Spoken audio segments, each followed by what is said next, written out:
Day. And as we approach this Thanksgiving season, we do have so much to be thankful for by living in this great country and this great state and this great community. But Lord, we know too that there are shadows that lie ahead. And sometimes we have to stand in those shadows to see the clearest light. And the future is uncertain in so many cases. But if we look for your light to guide our way, and we trust you that you'll guide us through whatever lies ahead, we just pray for these commissioners as they conduct the business of our county, that they will listen to your voice and seek your wisdom and follow your light as you guide them through this agenda today. And we just trust you and give you the praise. For it's in your name we pray. Amen. Amen. Good morning, everyone. We do have a quorum, and we have a list of citizens to be heard. Some of you probably need to get to work, so I will try to find those people. If you want to hang around, that's fine. Mr. Salimi, would you like to speak so you can go to work? Busy week. Yeah.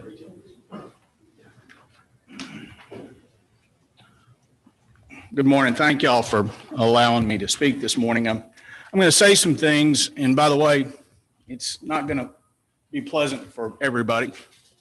I have a copy for each of you, by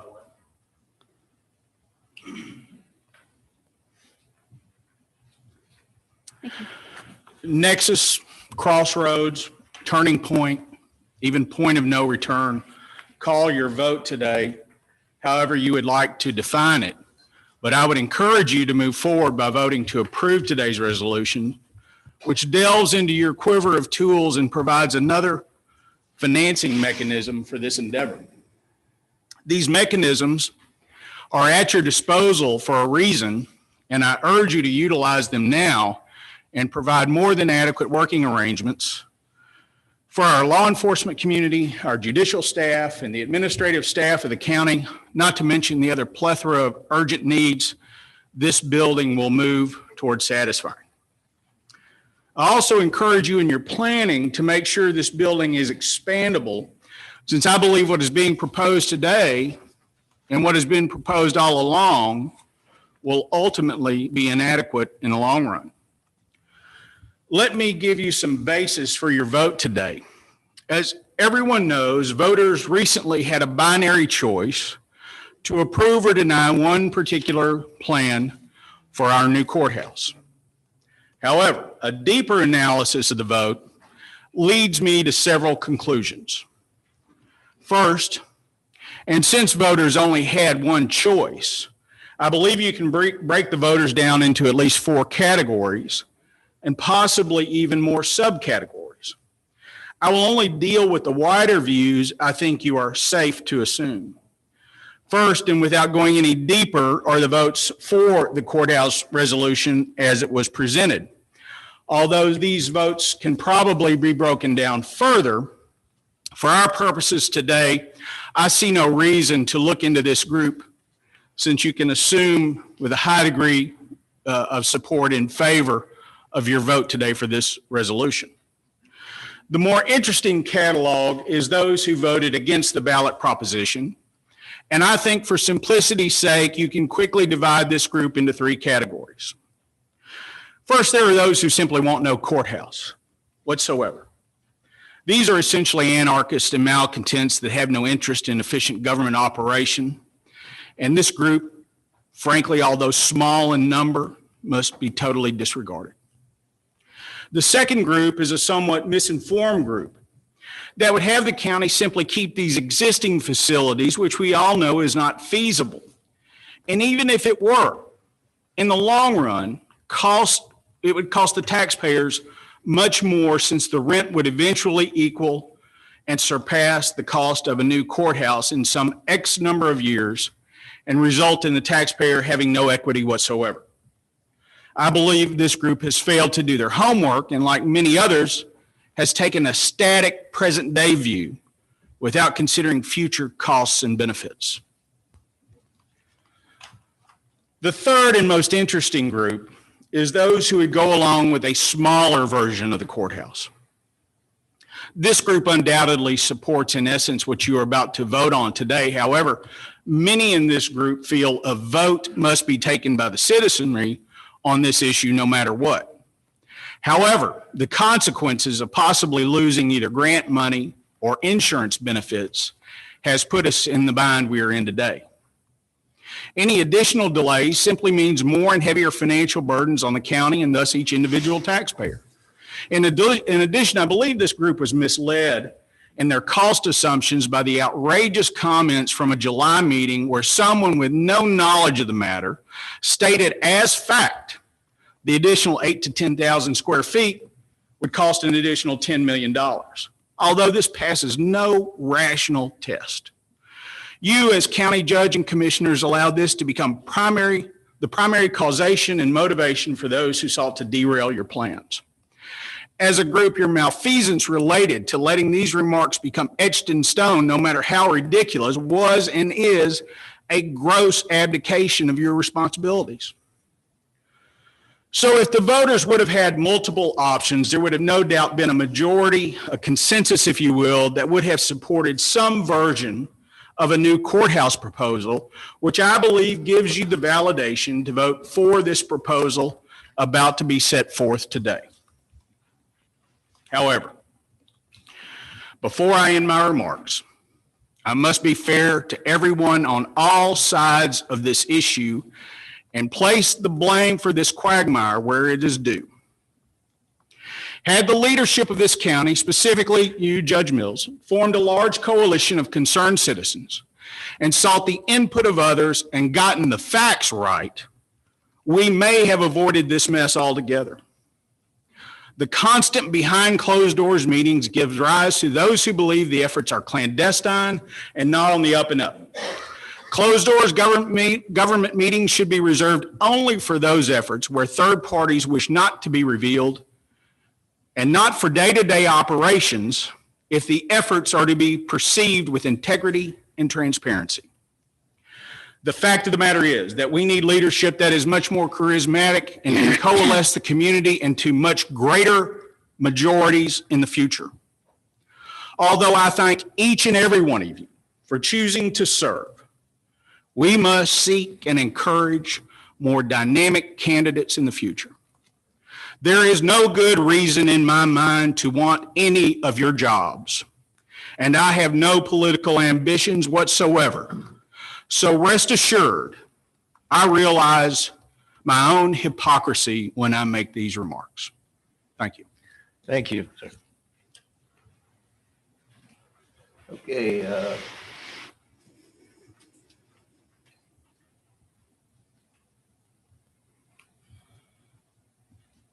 Kathy Rutledge, you asked to, I'm sorry, Christy Rutledge, you asked to speak before each agenda item, being number 10, 11, and 12 for 3 minutes. No one can speak until the agenda item's been, motion's made and seconded. You understand that, right? Yes, Judge, I do. Okay. So you should speak now if you need to Do you want to speak now? Yes, I'd like to speak You may not now. get a chance later, is what he said. Okay, Okay. I'm ready to speak. Judge Mills and County Commissioners, just Go ahead. 20 days after Election Day, you will discuss circumventing 6,211 votes against Proposition A, erasing our votes and replacing them with tax notes. To even consider this is nothing less than un-American, silencing the public and nullifying the election.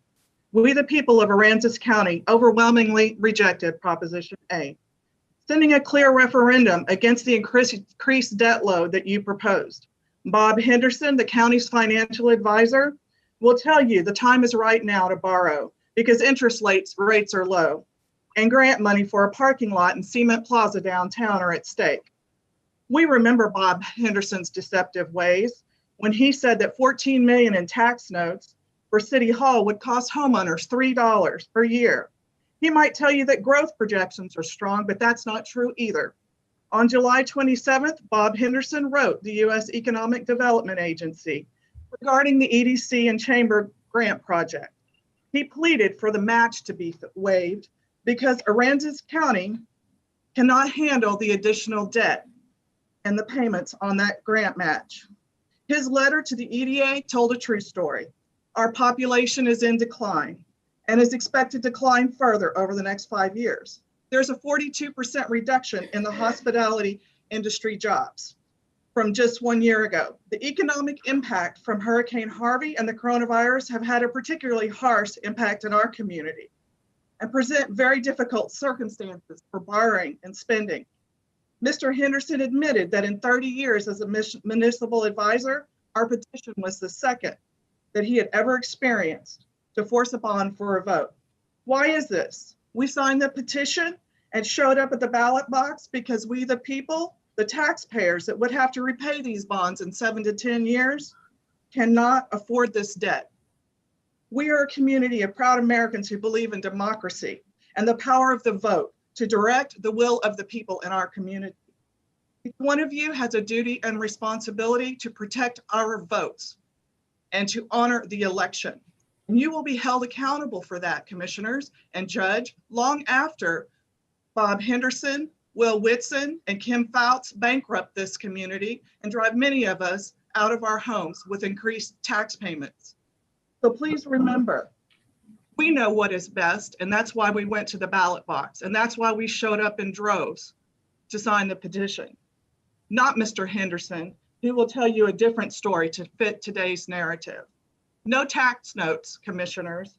Judge Mills, let us vote again in May. Bring us back a reasonable proposal that we can afford to repay. Thank you. Thank you. Mr. Jackson. I was gonna wait for the agenda. Okay. Mr. Buckeye. I'll wait for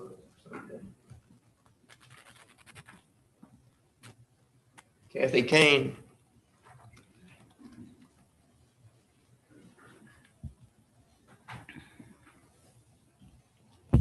Judge Mills and Commissioners, I would like to address two items you are discussing in today's meeting, and I do have to go to work, so I'll say it now.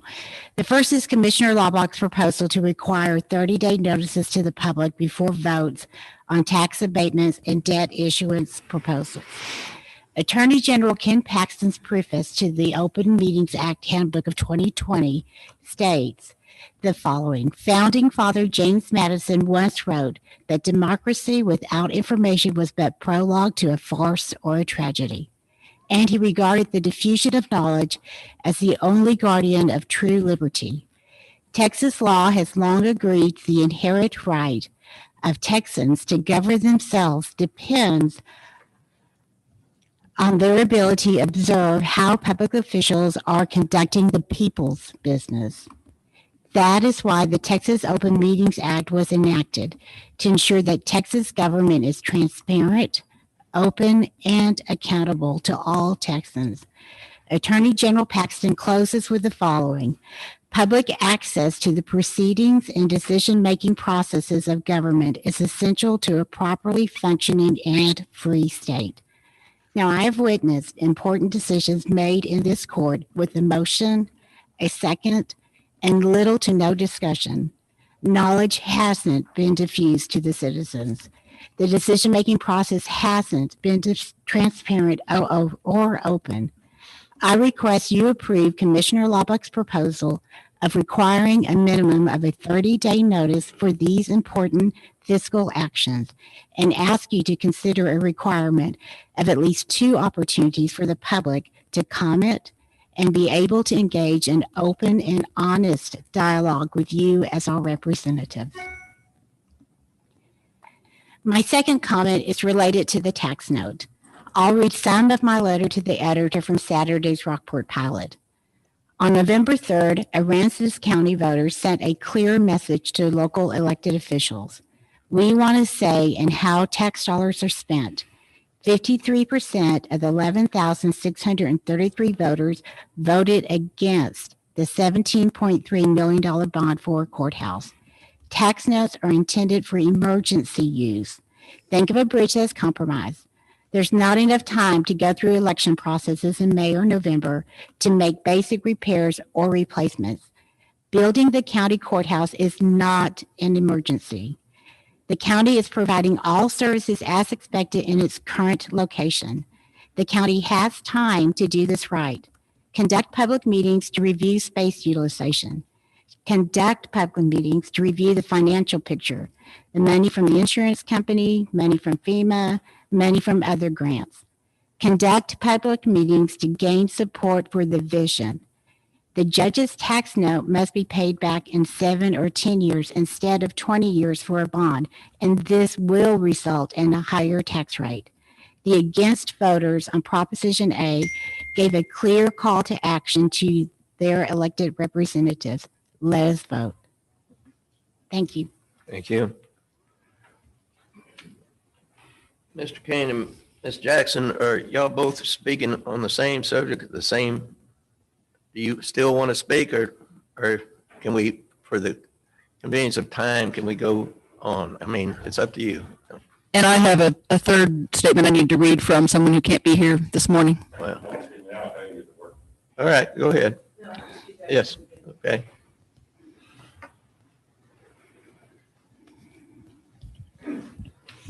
Thank you.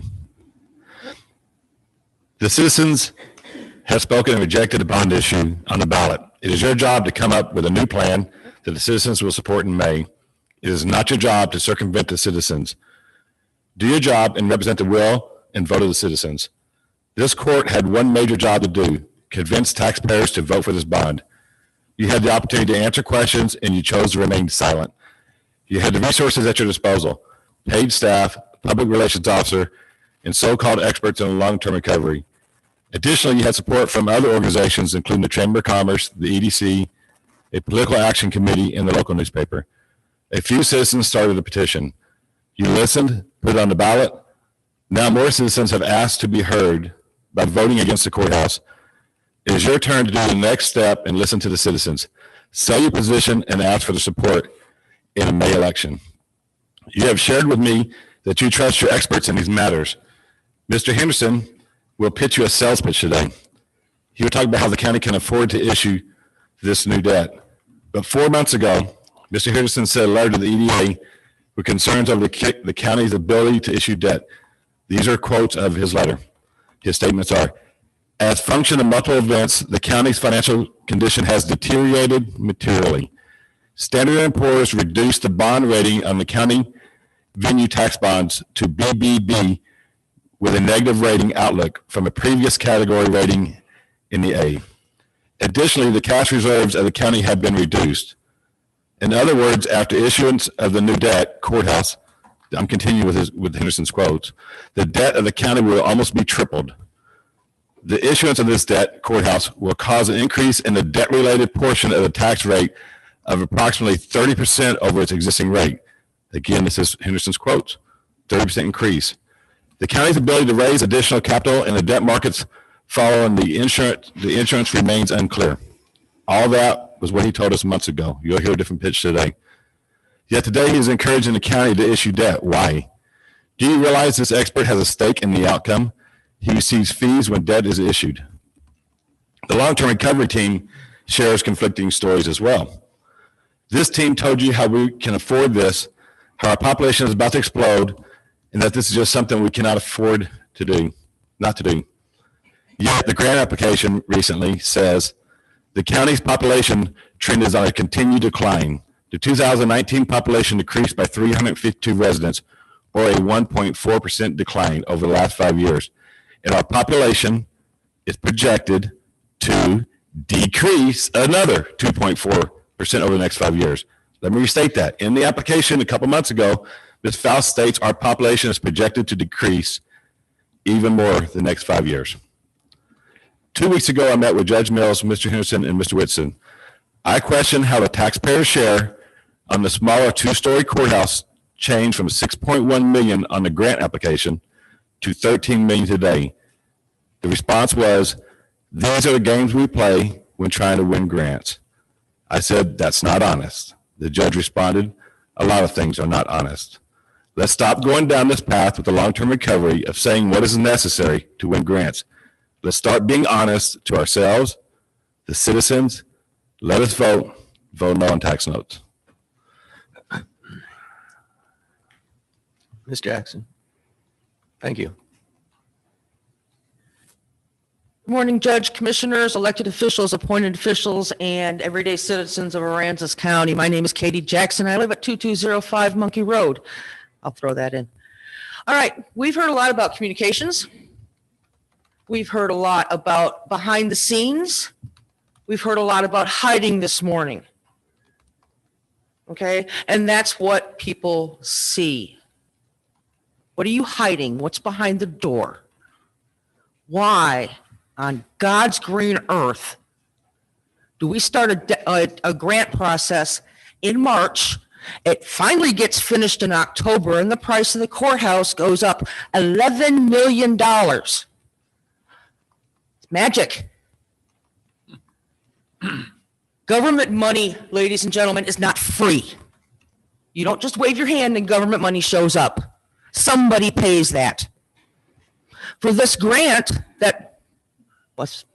for this tax note for the city hall, who gets that? Who pays that money back? The taxpayers. For the grants that we've gone for over $100 million, who pays that? We do.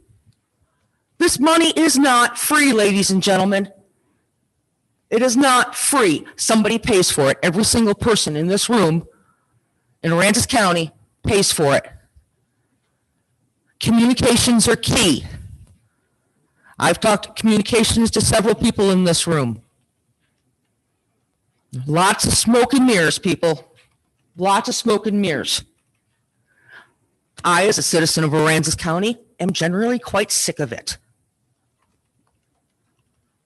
Either tell me the truth or I'll just leave. I don't have to stay here. I can take my taxes somewhere else where I have say in what happens. I don't want to leave, but I can. Nothing ties me here. Nothing. I'll walk away from the house that I still owe 20 years worth of mortgage on. I don't have to stay here, and I don't have to take it. I want information. A good civics lecture. You can't do it without good information and good governance, of which the people are trying, but I'm not seeing it from the front row. Thank you very much. Thank you. Ms. Laubach said she had something to read, but somebody couldn't be here. Miss Barbara Gertner's got a letter that she'd like read too. Tracy, would you read it for us?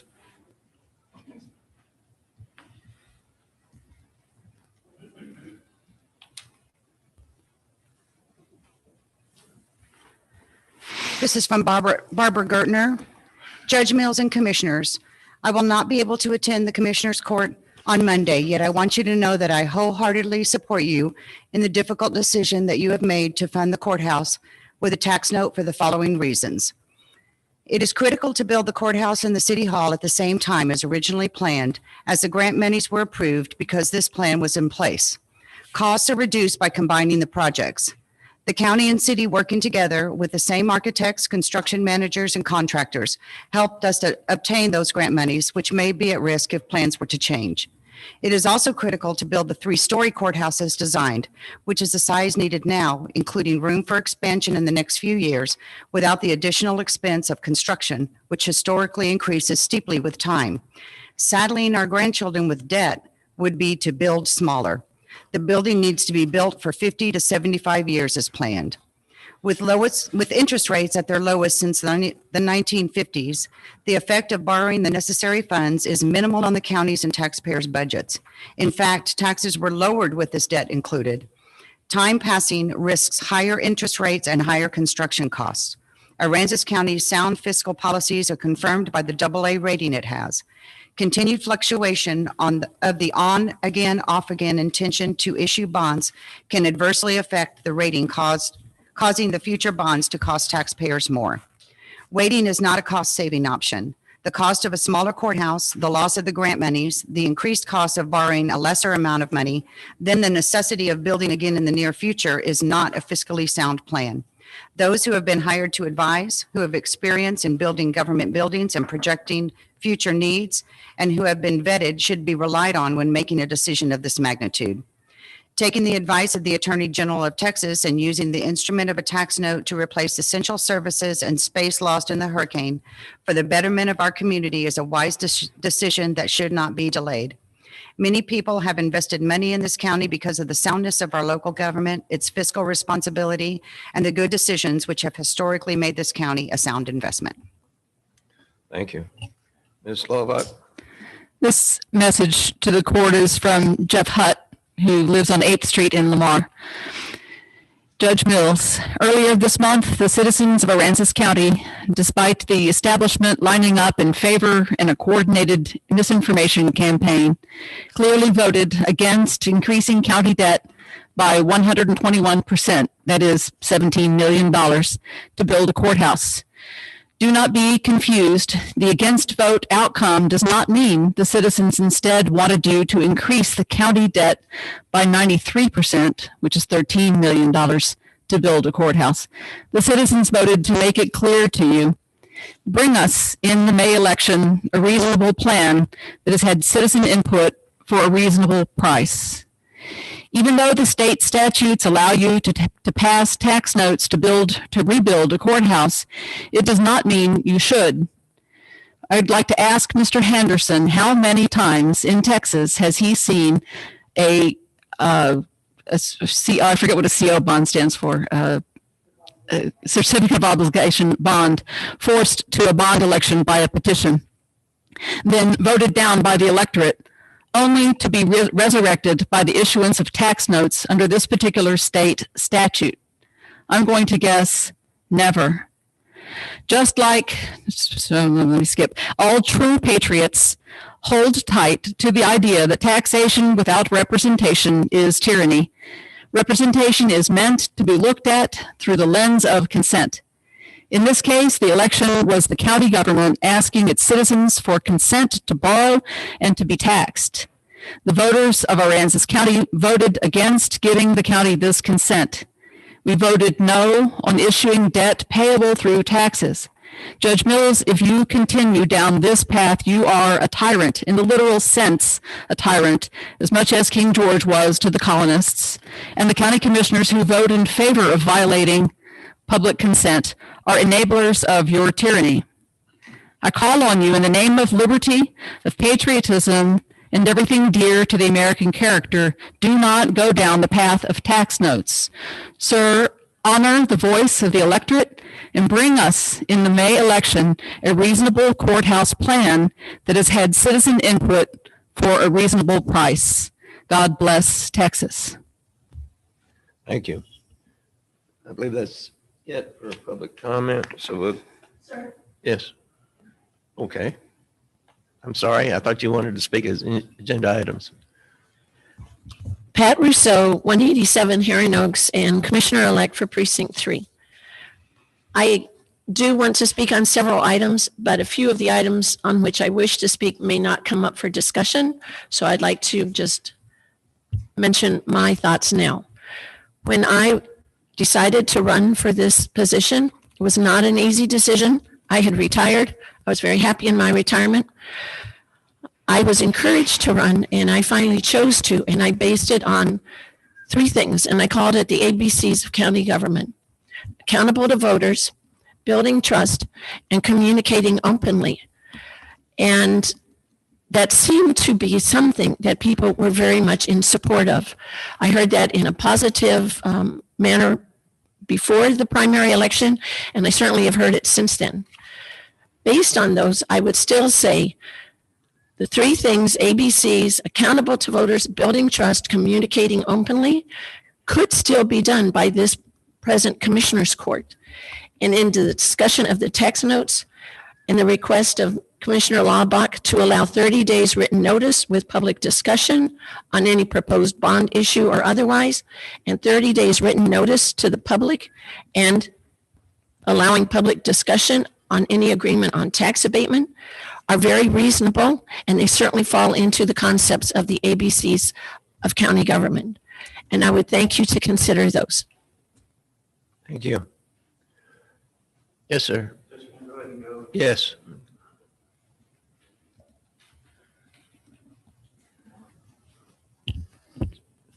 Good morning, Commissioners. As the county considers the option of using tax note, State your name, please. for the oh, record. sorry, Jatine Bhakta, 224 Reserve Lane. Good morning, Commissioners. As the county considers the option of using the tax note to fund the county courthouse, you have complete picture, a near complete picture to make the right decision. I urge the Commissioners to approve the use of tax notes to construct a new courthouse. As a witness to these debates over the new courthouse that have unfolded over the past few months, I have concluded that this is a win for our communities and our taxpayers. Without the benefit of grant and insurance proceeds, we would have waited decades to see a new courthouse. I have no doubt that our county will grow significantly in the coming years. The signs of that growth are around us today. We as citizens of Aransas County need to ensure that the county employees have the adequate space they need to carry out the business of the county. We cannot handicap the county employees by staying in this building. If I was to do this in a business environment, this would not work. I would have all kinds of government entities on me for having employees work under these kinds of conditions. You don't need every citizen's opinion to vary this into an nth degree. You have in front of you all the employees that have advocated for a courthouse that is adequate in size. Forget what we do. We come in this building for a day, 2 days, maybe a handful of days in a year. They come in every day, and they're the ones asking for this courthouse. And this is within our means, regardless of the numbers that are being pushed around and twisted. This is within our means financially. And if I was doing it, I would go through with it. Thank you. Thank you. Okay. Yes, sir. We're all going forward, and I was away. Can I move ahead and take myself off of the time frame of it? Yes, sir. Thank you.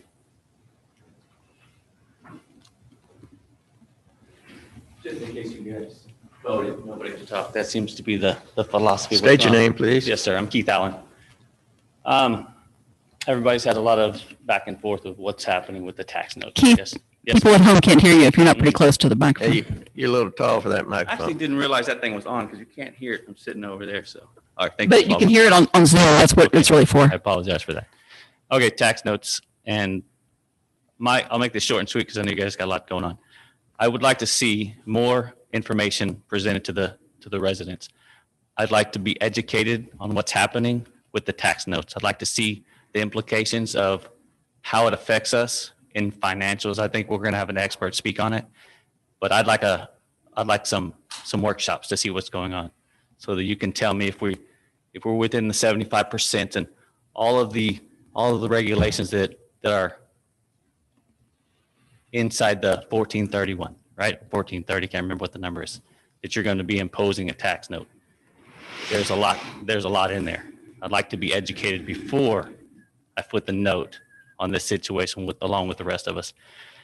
A lot of us voted against that. I voted against it. I'll tell y'all right now. I did not want a courthouse in the conditions that they were presented and rushed through. I would like to be better informed. And what I learned was, if you need help getting citizen participation, there's a lot of folks, obviously, several thousand, that are willing to step up and take part. So respectfully, I would hope that you wouldn't vote to implicate or to enact tax notes on to build us a new courthouse. We need a new courthouse. Respectfully, everybody that works in this building would like to have a new building. The city would like to have a new building. The county would like to have a new building. But I would ask that you teach us with educational processes and information so that we, the residents, the majority, the county, can see what's going on. I don't appreciate the fact that you might just take and tax us and we don't understand. A few folks understand, but the majority do not understand. So I just ask that you do not move forward with tax notes without some classes and some educational opportunities for the community.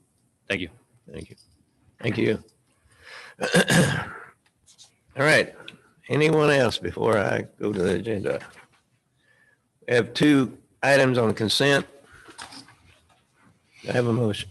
Judge, I make a motion to approve the consent items. Motion made. Do I have a second? Second. Second, Commissioner Castelline. All those in favor? Aye. Unanimous. Discuss, approve, disapprove third quarter 2020 report of Aransas County Historical Commission.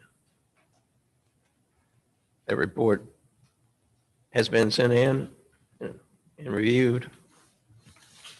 No changes. Do I have a motion? I haven't seen the report, Judge. It's not in my package. Oh, okay. We can't get a motion. Motion to table. Move it to table. Motion to table. That's Second. All those in favor? Aye. Unanimous. Item number 3, third quarter. Oh, number 4 is from discuss, approve, disapprove, allowing Aransas County Road and Bridge staff to apply. Go ahead, Road and Bridge. We're on number 3. No, number 3. Oh, you are here. I'm Yes, sir. sorry. Alan Let's Lee. go back to number I'm the new 3. site I'm sorry. manager at the Fulton Mansion. I just wanted to come by and introduce myself and kind of tell you what we're planning on doing for Christmas and the New Year's. I don't have many demographics or site visit reports yet because I've only been here for 2 months. But we're going to do a drive-by Santa on December 11th and 12th, just so kids in the area have some kind of normalcy to come by and see Santa. And then next year we have, I don't know if there's a picture of it, the carpets that we're redoing all the carpets in the house because Hurricane Harvey got them all wet. They had to take them out, dry them. They all shrunk. So we got a grant from the state for, it's a little over $200,000. We're going to be replacing those next year. And we're going to be shut down for about 2 weeks. I'm thinking maybe September of next year. But have any questions for me? Oh, Mr. Lee, I appreciate you coming All by. right, thank you. Judge, I make a correct motion to accept the report. Motion made. I don't really think that was a report from. You don't think so? Comments on it. I would ask that the table stands and let the people from the Historic Commission. All right, motion made to table. Do I have a second? Second. Second. All those in favor? Aye. Aye. All right, the Road and Bridge Department, they want to go out for a federal grant. Do I have a motion on that? Isn't there a mosquito? What happened to the mosquito thing? Oh, I've got them out of order. Never mind. Next. Someone want to make a motion on item number 4? Move to approve. I'll second it. I think it has to be read out. Oh, does it? I would like to hear a statement of what the proposal is for, I need somebody to make the motion. All right, I'd move to allow Road and Bridge staff to apply for FEMA Building Resiliency Infrastructure and Communities Program funds to purchase permitted software and carry out public outreach activities. Have a second? I'll second that. All right. Kat, are you on board? Yes, sir. This grant is the new form of the FEMA Pre-Disaster Mitigation Grant. This new BRIC, Building Resilient Infrastructure and Communities Grant, puts more emphasis on building code enforcement activities. And so there's more, it's a competitive grant, so this will be competing against the rest of building departments in Texas, but hopefully we would be able to purchase permitting software with GIS capabilities that would allow us to better serve the public and better communicate with our other permitting offices in our area. Kat, in the improvement of the building cycle and building permits, is the county going to start requiring any inspections of mechanical other than septic tank and elevation? If we are, it would not be part of this program. It's not a requirement to adopt the IRC. The state of Texas still does not allow. I'm sorry, did I misunderstand the question? Yes, Kat, the state of Texas does allow for counties to do inspections in mechanical areas. They just simply have to have a way to, methods to enforce it. But my question was on the report that we're getting, is it going to leave a place for mechanical inspections if we get that done. And if we do that, can we, if they have somebody that's going to pull electrical or plumbing or structural permit or whatever it is, will they be listed there? I'm not saying we got to Yes, require it, good. but if they're using a licensed craftsman, is it going to be listed? That is the goal. The goal would be to better implement what we got now and to put down the framework for future higher standard adoption. So the software, any software we purchased would have the expandable understanding. Right now, the county doesn't issue a variety of permits, but they would have the option of expanding the type of permits in the future. Kat, are there matching funds required? And if so, do you have them in budget? Yes, ma'am. There are matching funds. It's the 75-25%, and it would be out of the floodplain since this would be specific, more particularly for floodplain permitting. We would allocate, look at using the match for the software from our drainage fund.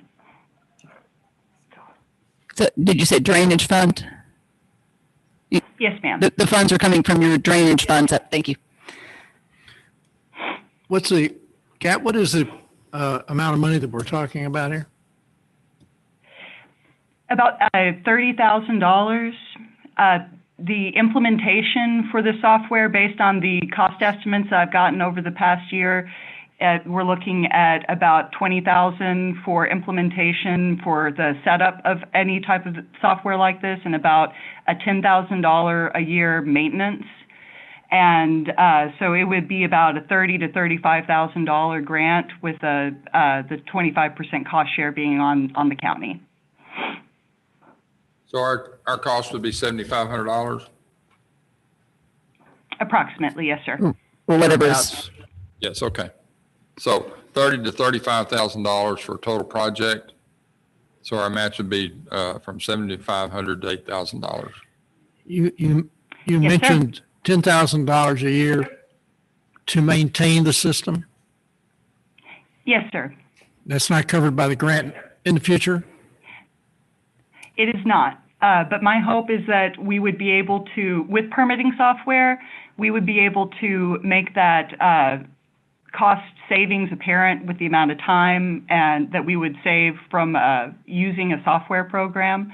And with the increased amount of, it would increase our ability to be in the field, and the savings, I believe, would be well worth the amount of annual cost for this type of software. So you would come back to us if we receive the grant, come back to the Commissioners Court before we actually have to approve accepting the grant? Yes, sir. The timeline for this grant, the FEMA would send out the notice of pre-award funding in June of 2021. And at that time, the procurement process would start and we would have to do the full bidding. And at that time, that's when the actual obligation of funds would occur. So it's about it's a little ways out, but the application is due to the state at the beginning of December, which is why I'm coming to y'all now to ask for it. The state will finish its review in January, and then at that point, it will go to FEMA for its review there. Thank you. And then in next year's budget, we'll hold you to that. We'll want you to show us how you're not increasing the budget because of this, because it's going to be offset by savings. But Yes, that'll be ma'am, next and spring. one of the goals with this software would be able to show that benefit cost analysis. Although for this grant, a benefit cost analysis is not required, my hope is to be able to use it to generate reports to show that benefit cost analysis for the court and for the citizens to justify further costs. Thanks, Kat. The motion's made and seconded. All those in favor? Aye. Aye. Unanimous. Discuss, approve, disapprove, and I'll make the motion to authorize environmental health to go seek bids for the 2021 mosquito control chemicals. Do I have a I second? move to authorize environmental health to seek bids for 2021 mosquito control chemicals. Second. Motion made and seconded. All those in favor? Aye. Unanimous.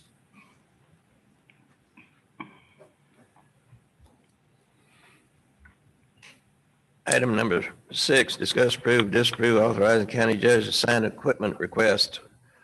This is for the tax office. Anna Marshall requested this, so He's here. it's, can you, well, I need a motion. Somebody, I'd make a motion to approve, Judge. well, I think does it need to be read in its entirety? I move to approve the county judge to sign the submitted equipment request form to the DVM to allow the tax assessor collector to lease an additional registration and title system workstation. Motion made. Do I have a second? I second that. Second. And Ms. I just Marshall. need to know if it's going to cost us anything or if this Ms. is, Marshall. Oh, it is. Yeah, you need to come up to the microphone. nobody on Zoom can hear you.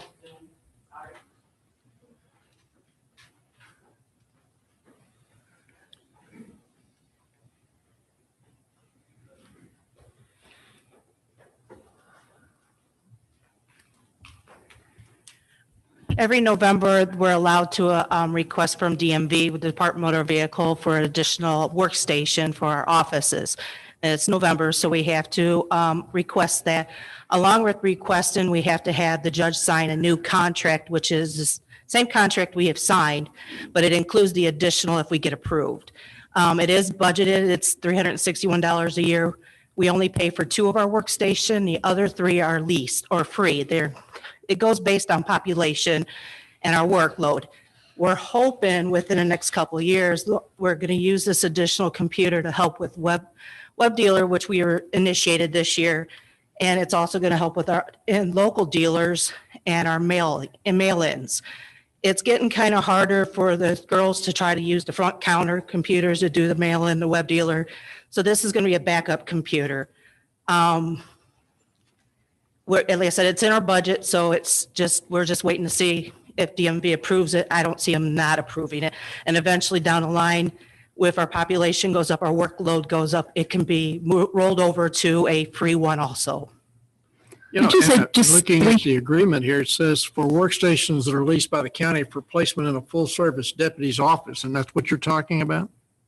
It's just our computer to do the registration titling system. That's I all mean, it you're is. going to put it in an office. Though. It's going to be put in our office.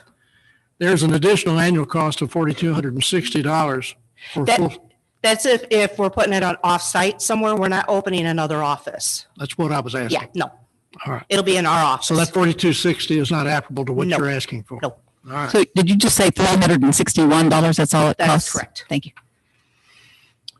Motion made and seconded.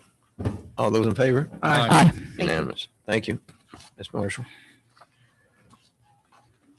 Item number 7, this is interlocal agreement that we've never really done before, but in this day and time, it was brought up and decided that we might need to participate in. It's an effort between counties and the state to ensure high-quality, cost-effective legal assistance in case of capital murder cases, which can be very expensive. So do I have a motion? I need it read. I'll make a motion that, I'll move that we authorize the county judge to sign our annual interlocal agreement with regional public defenders for capital cases to ensure the competent and effective counsel are being appointed to represent indigent defendants charged with capital case where death penalty is sought at the trial level. Second. Motion made. Now, is this the Second. same arrangement that we agreed to last year with only changes? Now we're doing an interlocal contract to effectuate it? I thought I remembered this from before, but I may be thinking of something else. So the only change this year is that it's going to be formalized in a contract. We're not changing the terms or the rationale or anything like that. Right. Is that correct? Is this to be differentiated from, we took out insurance. We authorized the cost of insurance for capital cases like this. Is this in addition to that? No, sir, this is the same thing. Okay, and we paid what, somewhere around $10,000 to $15,000 for that insurance, wasn't it? I believe it was like 7,500. Okay, fair enough. In looking at this right here, we pay $1,000, but then we're on the hook for sharing costs if they go over the $4.2 million is the way I read the contract. So, but there is no maximum. So it could be, I mean, I'm just asking a question. If we're going to enter into one of these agreements here, what is the maximum that we could be exposed to on this? I don't have that answer. So, Commissioner Smith, the world is your oyster. It just depends. It really just depends. So I think that's why they created a policy that is unlimited.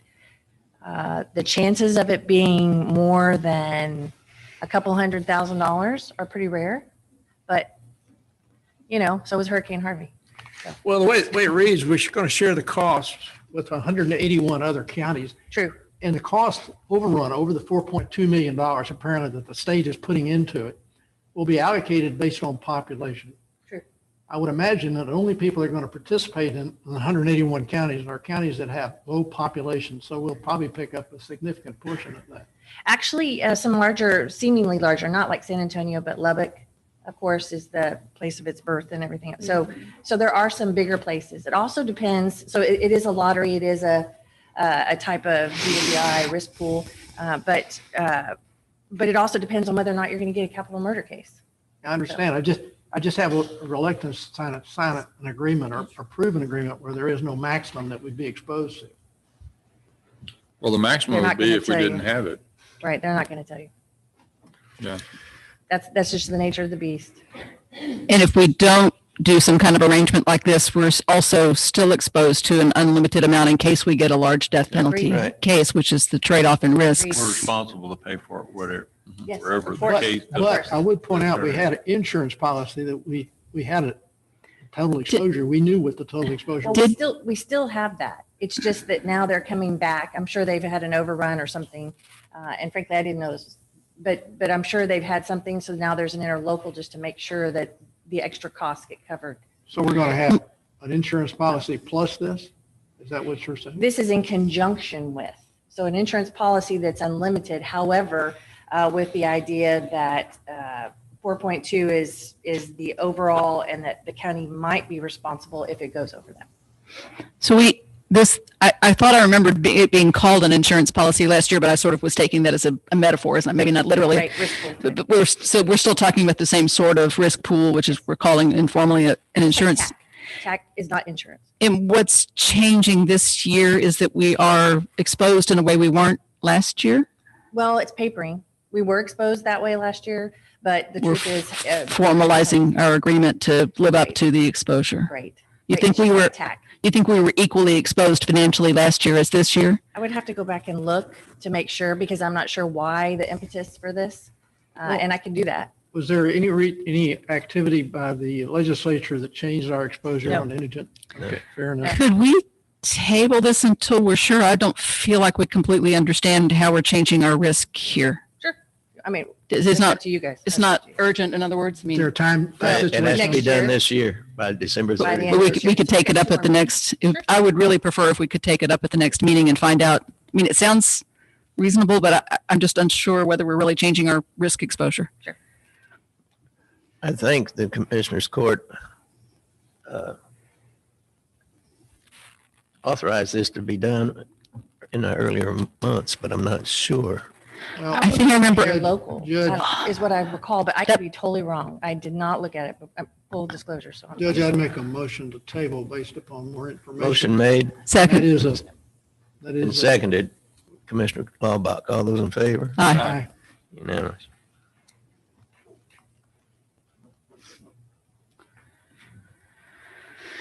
All right. Next one is to authorize county judge to sign a professional service agreement. This is an agreement with Cobb Finley in Aransas County on the fiber optic loop study. It's also a GLO grant paying for it. Do I have a motion? So does this GLO grant pay for it regardless of whether we win the grant? We already have the grant. I'll make the motion. I move to authorize the county judge to sign a professional services agreement with the prevailing bidder, Cobb, Finley, and Associates for a fiber optic loop feasibility study associated with GLO Community Development Block Grant disaster recovery, CDBG-DR contract number 20-065-098-C270. So this is a grant application that I would second that. we recently filed, but has not been awarded to us. So what I'm trying to understand is what happens if we spend this money and don't get awarded the grant? Commissioner, yes, John. Judge? William, This is. Yes, William. Yes. Go ahead, William. I know that this is a little confusing, and I appreciate Commissioner Lileback's question. She's remembering the fiber optic loop system grant application, which we are waiting to hear back from GLO. This money we already have. This money is for the study. We wanted it sooner. We didn't get it until just the other day. So we proceeded forward with the procurement. We've been successful in the negotiations, and we're ready to proceed now. The funding is secure. And I would ask that there was a typo in the motion. It should be for $372,009. And we already have the funding. This is for a study. It's not for the project. When did, this isn't part of the late October 2020 group of applications. When did we actually apply for this? We applied for this funding in August of 2019. Okay, and it was granted, what, over the summer with was this part of the 44 million or so that we were awarded this? I'm just trying to figure out which bucket this fits in. It's in the second bucket, I believe. Money, and it came in this summer. It broke up, William. Until like June or July. You broke up. Say that again, you broke up. But John's here. This was the DR, the CBGDR grant, which we applied for last year, and this was of the 53.9 million. This was part of that, and it's approved. It's 100%. And so, thanks. Okay. All right. Any other questions? Make a motion to amend the Mr. Commissioner Cheney's to the 372,009, $372,009. Motion made with a change and seconded. All those in favor? Aye. Unanimous. Discuss, approve, disapprove October 2020 Treasurer's Report. Judge, I move to approve I'm sure she comes. She's here. I've already looked at it. Let me interrupt for 1 second and ask one more question. Was any of that 372, do we required to do matching funds, or is that fully funded? No budget impact? No. It's zero. Thank you. Jack.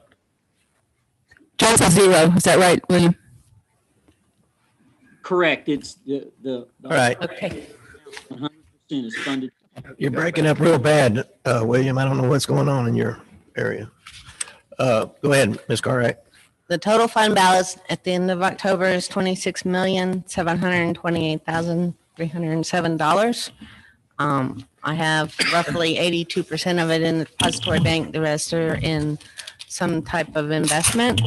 Did you have a question, Commissioner Smith? No. Okay. Any other questions? I move to approve the November 2020 Treasurer's Report. Thank you. Motion made and seconded. All those in favor? Actually, let me back up a second. The one I'm looking at is the month of October, so the correction needs to be noted that we're approving the October report rather than November. Is that correct? So But right, it's just, we have it wrong on the agenda. So I move to approve the November 2020 Treasurer's Report. No. Sorry, the October 2020 Treasurer's Report. I'm not moving ahead here. That's exactly right. Thank you. Commissioner Smith made the motion and the second, Commissioner Castleline. All those in favor? Aye.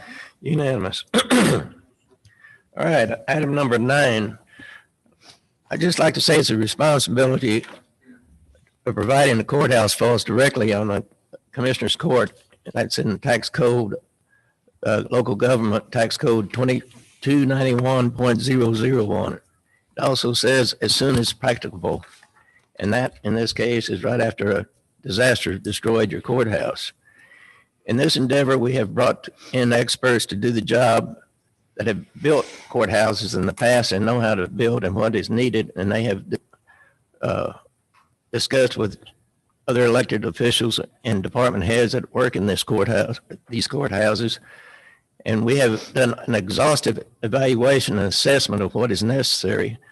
And the court has the responsibility and discretion to marshal the assets and implement a plan of action. So all I'm going to say with that, Mr. Henderson, you have the floor. And I'll add that this happened 3 years ago, and we've had 3 years to make this information intelligible to the voters.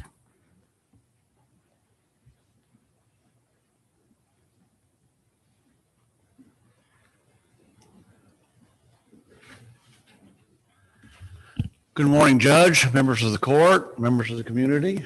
For the record, my name is Bob Henderson. I'm a managing director with RBC Capital Markets, and we have the honor and the privilege of being the county's financial advisor. In fact, we've been the county's financial advisor since the mid-'80s. As always, it's a pleasure to be here to the court and to respond to information requests that have been made. Last Friday, I finalized, I apologize for it being so late on Friday, but I finalized a 2-page summary of the analysis of the tax rate implications of the tax note issuance that I was requested to prepare. I'm not going to read this verbatim. I think all the commissioners have copies of it. I will just kind of highlight each section. The first section is titled Introduction, and it speaks to kind of the history of the debt issuance as it pertains to the courthouse, the fact that the county went out and negotiated better terms on insurance and grants, came up with a 55,000 square foot facility. The estimated total cost of which was $27,185,000, and with insurance proceeds and grants totaling $9,948,000. And that, by the way, does not include the GLO grant application for the plaza. The net taxpayer portion of the proposed cost was $17,235,000. The certificate of obligation that was proposed last August was for an amount higher than that, but the amount that was attributable to just the courthouse was the $17,235,000, which of course was the same amount of Proposition 1 that was on the ballot in November. As we all know, the COs were issued, before the COs were issued, a petition was circulated, and to try to accommodate timing considerations for potential loss of grants, the Commissioners Court proactively called a bond election before the petition was actually executed. We all know that election failed by 53% to 47% approximately. And subsequent to that, the county administration, understanding the risk of losing a portion of insurance proceeds and grants, undertook to analyze the county's options. They've been in consultation with the county's bond attorney, who in turn is in consultation with the Texas Attorney General's office to confirm the agency will issue an approving opinion under the circumstances should the county issue the tax notes to fund the local share. We talk a little bit about the timing of the amount of the potential insurance proceeds that might be lost and the timing of that. As we all know, and this was explained in great detail to the opposition group, the amount of insurance proceeds is approximately $6.2 million. Not all of that is at risk. There was a stated value in that insurance policy of $4,650,000, $465,000. So the only thing that may be at risk is the additional $1,550,000 that's attributable to actual replacement cost if it's done in a timely manner. Then there's the $2,900,000 FEMA grant.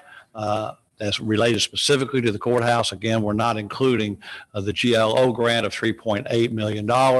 Only late last week did I learn from Commissioner Laubach that she has been in direct contact with GLO, which I don't think the judge or certainly I wasn't aware of. And there seems to be a genuine difference of opinion as to whether or not that grant might be in jeopardy. So we've left that out of these calculations. The next section has to do with current debt information. As you know, the county has exactly 4 property tax secured debt obligations outstanding that are payable from the interest and sinking fund tax of the county, which is not to be confused with the road and bridge tax that deals with the flood control bonds. The net outstanding debt of this county after that is $9,246,000 as of September 1, 2020. These interest rates, this debt bears interest rates ranging from 1.1 to 3.0%. As the court is aware, part of our function is to constantly monitor for refunding opportunities. Just last month, you refunded those flood control bonds. So the amount of the interest rates on this debt is very low. The last thing that's important for the analysis is that this very modest amount of debt, and I mean modest, less than 0.5% of the county's tax base, pays off very quickly. Final maturity is 2029. The debt service, and we discuss this a lot with respect to the tax rate impact of the potential courthouse, is about $1.4 million per year for the next 3 years, but then it falls off about $400,000 a year to $1,050,000 for 3 more years, then to $875,000 and $635,000 respectively for the last 2 years. So you have a very modest amount of debt and it pays off very quickly, which is how we were able to project a decrease in the tax rate for the current tax year and holding that tax rate even with the issuance of additional debt. If you'll flip the page over, Tracy did a good job of saving paper and printing this front and back. There's the analysis parameters, and what we're really talking about is what assumptions were made as we look at the potential tax rate impacts of these transactions. First of all, there are 2 sizing options here. We obviously had an election for a 55,000 square foot, 3-story facility. As we discussed earlier, the estimated local share for that was $17,235,000. So that's the basis of option 1. There was a difference of opinion again as to what the opposition wanted. It seemed clear from all the public comments that they were really looking for the 45,000 square foot option. The project manager and the long-term recovery team has done the math on that, and the estimated local share of that project is $13,400,000. The next parameter considers the final maturity of the tax notes. Typically, tax notes are required to be paid off in 7 years. However, there are provisions that the city of Rockport, for example, took advantage of to allow to go to a 10-year final maturity if the projects are the subject of an emergency declaration by the governor. And that really is the determining factor. I know that Mr. Mendez from the county's bond counsel firm is on the line, and I invite him to chime in as he desires. But really, what makes it eligible for a 10-year project is the fact that the governor has declared an emergency, and of course he did relative to Hurricane Harvey. For the purposes of this analysis, because it could have been 7 years, could be 10 years, we have assumed 10 years because we know that at least a substantial portion of the project will be considered 10 years. We might have to bifurcate it if the Attorney General's office decides that certain portions of it should not meet that emergency qualification. And then finally, interest rates. We assumed a very conservative interest rate here of 2%. Had the election passed, had the COs been issued, we could have gone out 25 years for as little as 2.4%. So at 10 years at 2%, we're being very conservative in our interest rate estimate. And of course, the notes will be rated at the county's current AA bond rating and marketed publicly should the county decide to move forward. The debt structure. The notes will be structured to dovetail around the existing debt, as we discussed in the previous comments having to do with current debt information.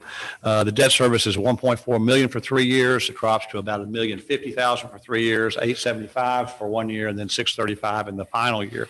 So as that debt falls off, we can increase the principal payments on the new debt and minimize the tax rate impact to the citizens. The other thing is that we were taking advantage of the overall annual debt service to take advantage of the projected growth in the tax base. As you know, the tax base grew last year by 9.92%. There's been a lot of talk about presentations and numbers that were provided in June and July versus numbers that were provided after that. As you know, state law requires for the Central Appraisal District to provide certified rolls on July the 25th. And what happened on July the 25th, as your auditor can attest, that we finally got the certified rolls and they were substantially higher than we expected, which allowed for a recalculation of the numbers. Of course, at the same time, the project managers were fine-tuning the cost of the project. Let's see, the last thing I want to mention under debt structure is a call feature.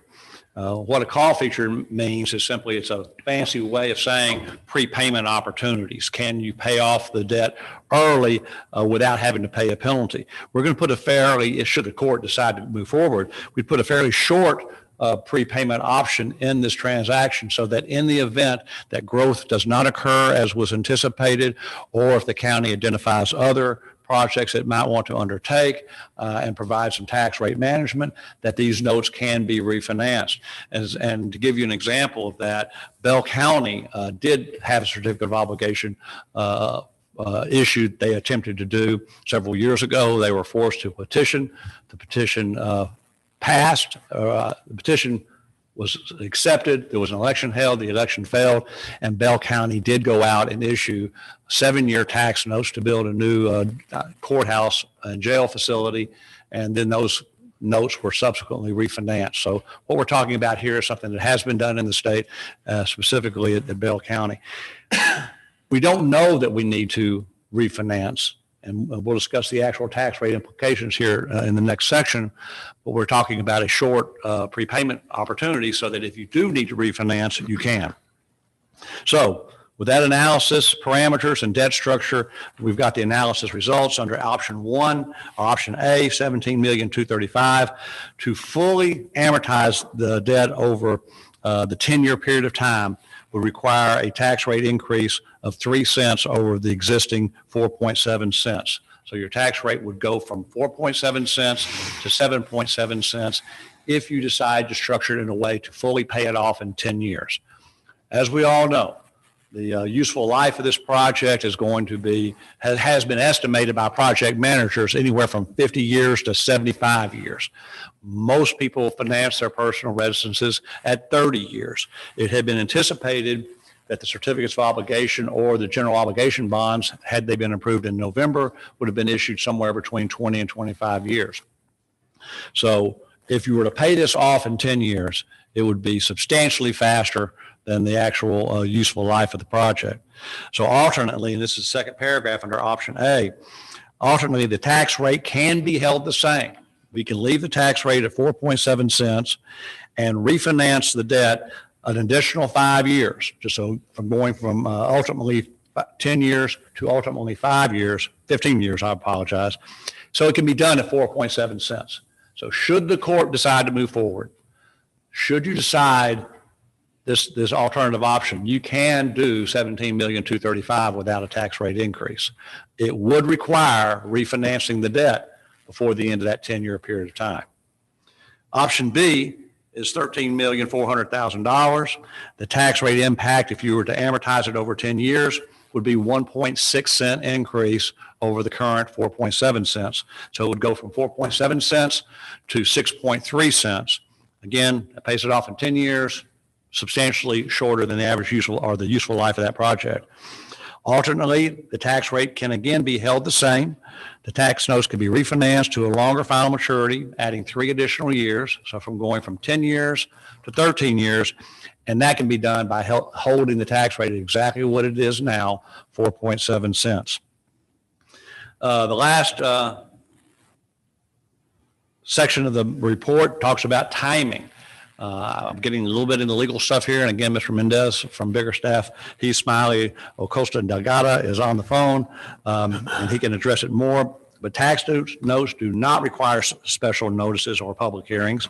All that's required is a 72-hour posting requirement for the agenda. The notes must be sold at a regular meeting court of the regular meeting date of the court. The next one of those would be on December the 14th. If sold on the 14th, the notes would close in early January. And last sentence, of course, is, I think, redundant.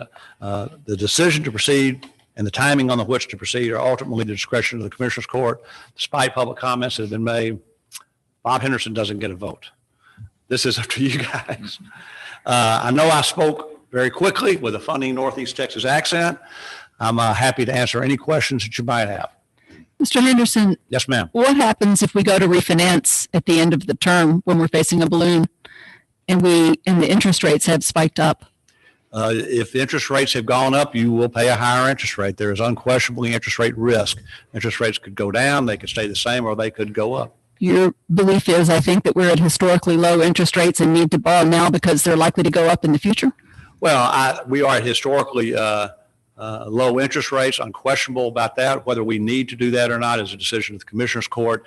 If you're asking me for a projection of where interest rates are going to go, I have to concede that since we're at historically low interest rates, the odds are interest rates will be higher down the road. So the refinancing may be considerably more expensive than what you're projecting here. It could be more expensive. So we should be looking at a risk of a 3-cent, anywhere between 1.6 cent and 3 cent tax hike to fund the new courthouse. I think you're mixing metaphors, Commissioner. The 1.6 cents or 3 cents, or if you're asking me for a recommendation that you should lock in interest rates now and pay it off in 10 years, is that what you're saying? No, I'm saying that if we borrow this money now, without knowing whether we can refinance, we're exposed to somewhere between 1.6 and 3 cents, depending on whether it's a 7-year or a 10-year note. And the way out of that trap is to refinance later, which we may or may not be able to do if you're correct that we're at historically low interest rates, which is the entire rationale for rushing this decision. Again, I think you're mixing, you're comparing apples to apples. The court will unquestionably have the opportunity to refinance this debt. There's no question about that. Right, but it will cost us a fortune if you're right. At what interest rate they get refinanced is subject to future market conditions. But and if you're right about future market conditions, which is the underpinning of this entire decision, it'll cost us a fortune to refinance. I cannot say that it's going to cost a fortune, Commissioner. I don't know what interest rates are going to be 2, 3, 5 years down the road. I'm not going to predict them to be the same, nor am I going to predict them to be astronomically higher. I would not expect them to be astronomically higher given the long-term projections of interest rates that the leading economists in the country have, but I certainly absolutely concede the risk and, in fact, the likelihood, in my opinion, that interest rates would be somewhat higher in the coming years. Mr. Henderson. Yes, sir. Just a quick point here. If the bond issue had passed, we wouldn't have these issues, right? We knew what our cost was going to be, and we knew what our rate was going to be for 25 years, probably going down to, I think, if I recall correctly, our debt rate would have gone down to 3.2 cents. Yes, sir. Yes, sir. So what happened when the bond issue didn't pass? We're now facing an increased cost because of the failure of that bond issue not passing. Because of our failure to sell the bond proposal successfully. It's always 2020. Well, what I would say, Commissioner, is had the bond election passed, we would have been able to lock in interest rates for a much longer period of time than 10 years. And so it would have removed future uncertainty. Behooved us to sell this project successfully before we ran out of time. And isn't it also true, Mr. Henderson, that if we have to go out once again for another vote, that we also run an increased risk of the loss of insurance money and some grant money? My understanding from information provided by the long-term recovery plan is that that there is some risk there. I am not personally involved with the discussions with the insurance companies, although I've seen communications from the insurance agent. But my understanding is the answer is yes, but I am not directly involved in those discussions.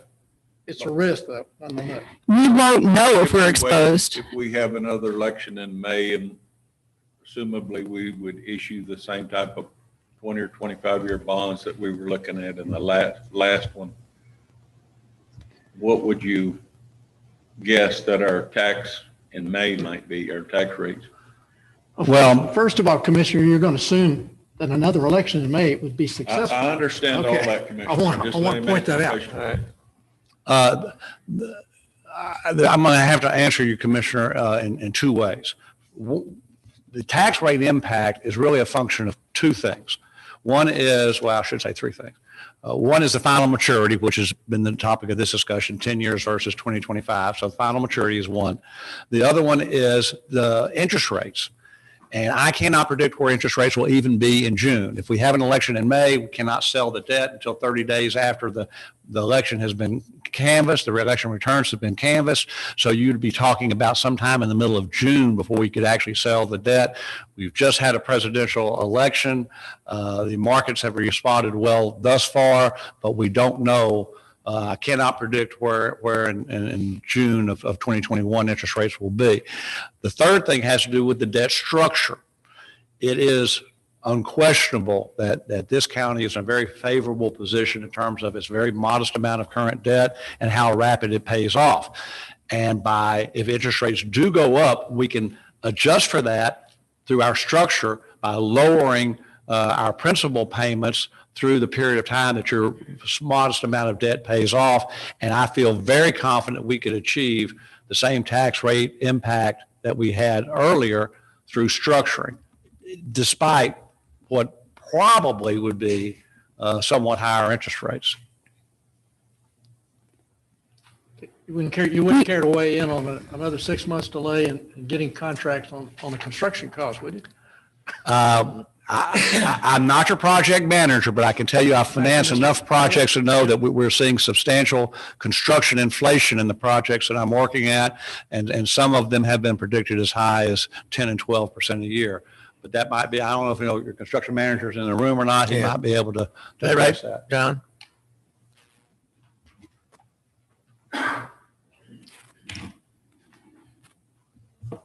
When we started down the process of getting cost estimates for the courthouse, the initial numbers were given basically as a square foot number. And then we started down that process. We made some adjustments in our building. One of the adjustments was we raised the building 6 foot. Then we windstorm rated the building so we would not have issues like we had with the old courthouse. And as we got into the CMA, which is our construction manager agent, the building costs over the 2-year period it took for us to set this up, building costs went up 30%. And so here we are with, that's why we're at where we're at today. The cost of building a building today, it cost a lot more than it did 2 years ago, 30% more. We have not, as far as I know, actually asked our insurance agent formally to extend the deadline for our recovering all of the insurance proceeds. I don't have that answer, no, ma'am. I've never been told that we have. I'm assuming from all of the communications I've received that we've not. So I can agree that we're at risk of an adverse decision by the insurance company, but I submit that we're going to remain at risk until we actually ask them and find out if they're going to say yes or no. That I don't have an answer for you on. I understand. What I can answer you on is that the general land office CDBGDR grant is a 2-year grant. So as long as we keep kicking this can down the road, that's $3.8 million, which pays for your parking lot, pays for your community building, pays for your plaza. We keep kicking down the road. That grant has a 2-year window. We're already 6 months to 8 months into that window. If we don't get started on that part of the project, we will lose that $3.8 million. So setting aside the issue of the insurance policy, which I'd say is an undetermined risk that we are choosing to leave undetermined and moving on to the grant funds risk. What I understand from the GLO first on the Celebrity Celebration Plaza is that they consider it entirely independent, and they've so informed the city. They confirmed it to me personally. And on the grant funding for the courthouse itself, I understand that all it's holding us up there is meeting a February deliverable deadline for plans, and all that's holding us up from doing that is making a commitment of what I thought was a commitment a month ago that we were going to switch to a 2-story building, and instead we're leaving the 3-story building on the table and therefore freezing the process of doing anything on plans, which means, again, we're slowing down the progress and blaming the taxpayers for our own delay. Let me make a comment about that, Commissioner Wallbeck. The criteria for building a courthouse is not the cost. The criteria is about putting a structure up that will do the job, which means it has to be properly sized. That process was completed, and the $55,000 was what was recommended. Cost is always. I don't know what was 46. I mean, what are the credentials for the people that are coming back and are questioning the experts that we have that have a lot of experience in building courthouses and designing courthouses? And what is the rationale for a smaller courthouse that won't do the job? One of the credentials is being county judge because he's twice proposed a 45,000 square The judge foot. was trying to save some money, but he quickly saw that he couldn't save any money. It was doing brought that. to. And no, it cost was is brought by always a commissioner that, criterion. why move into a building that's too small when you get in there? And then again, several weeks ago, you offered to go back to a 2-story building. Cost is always a criterion when you're spending other people's money. It's not This the is primary criterion. This is tax money, and you can only spend what you can afford and what your citizens and taxpayers will put up with. Yeah, but the primary criteria is to build it to size to handle the services that are mandated by the state. The state does not mandate a 55,000 square foot courthouse or anything Mandate that the close to size it. be sufficient for the offices to provide those services. They don't mandate your opinion. That's a matter of opinion. Is Mr. Mendez on? Mr. Mendez, are you on?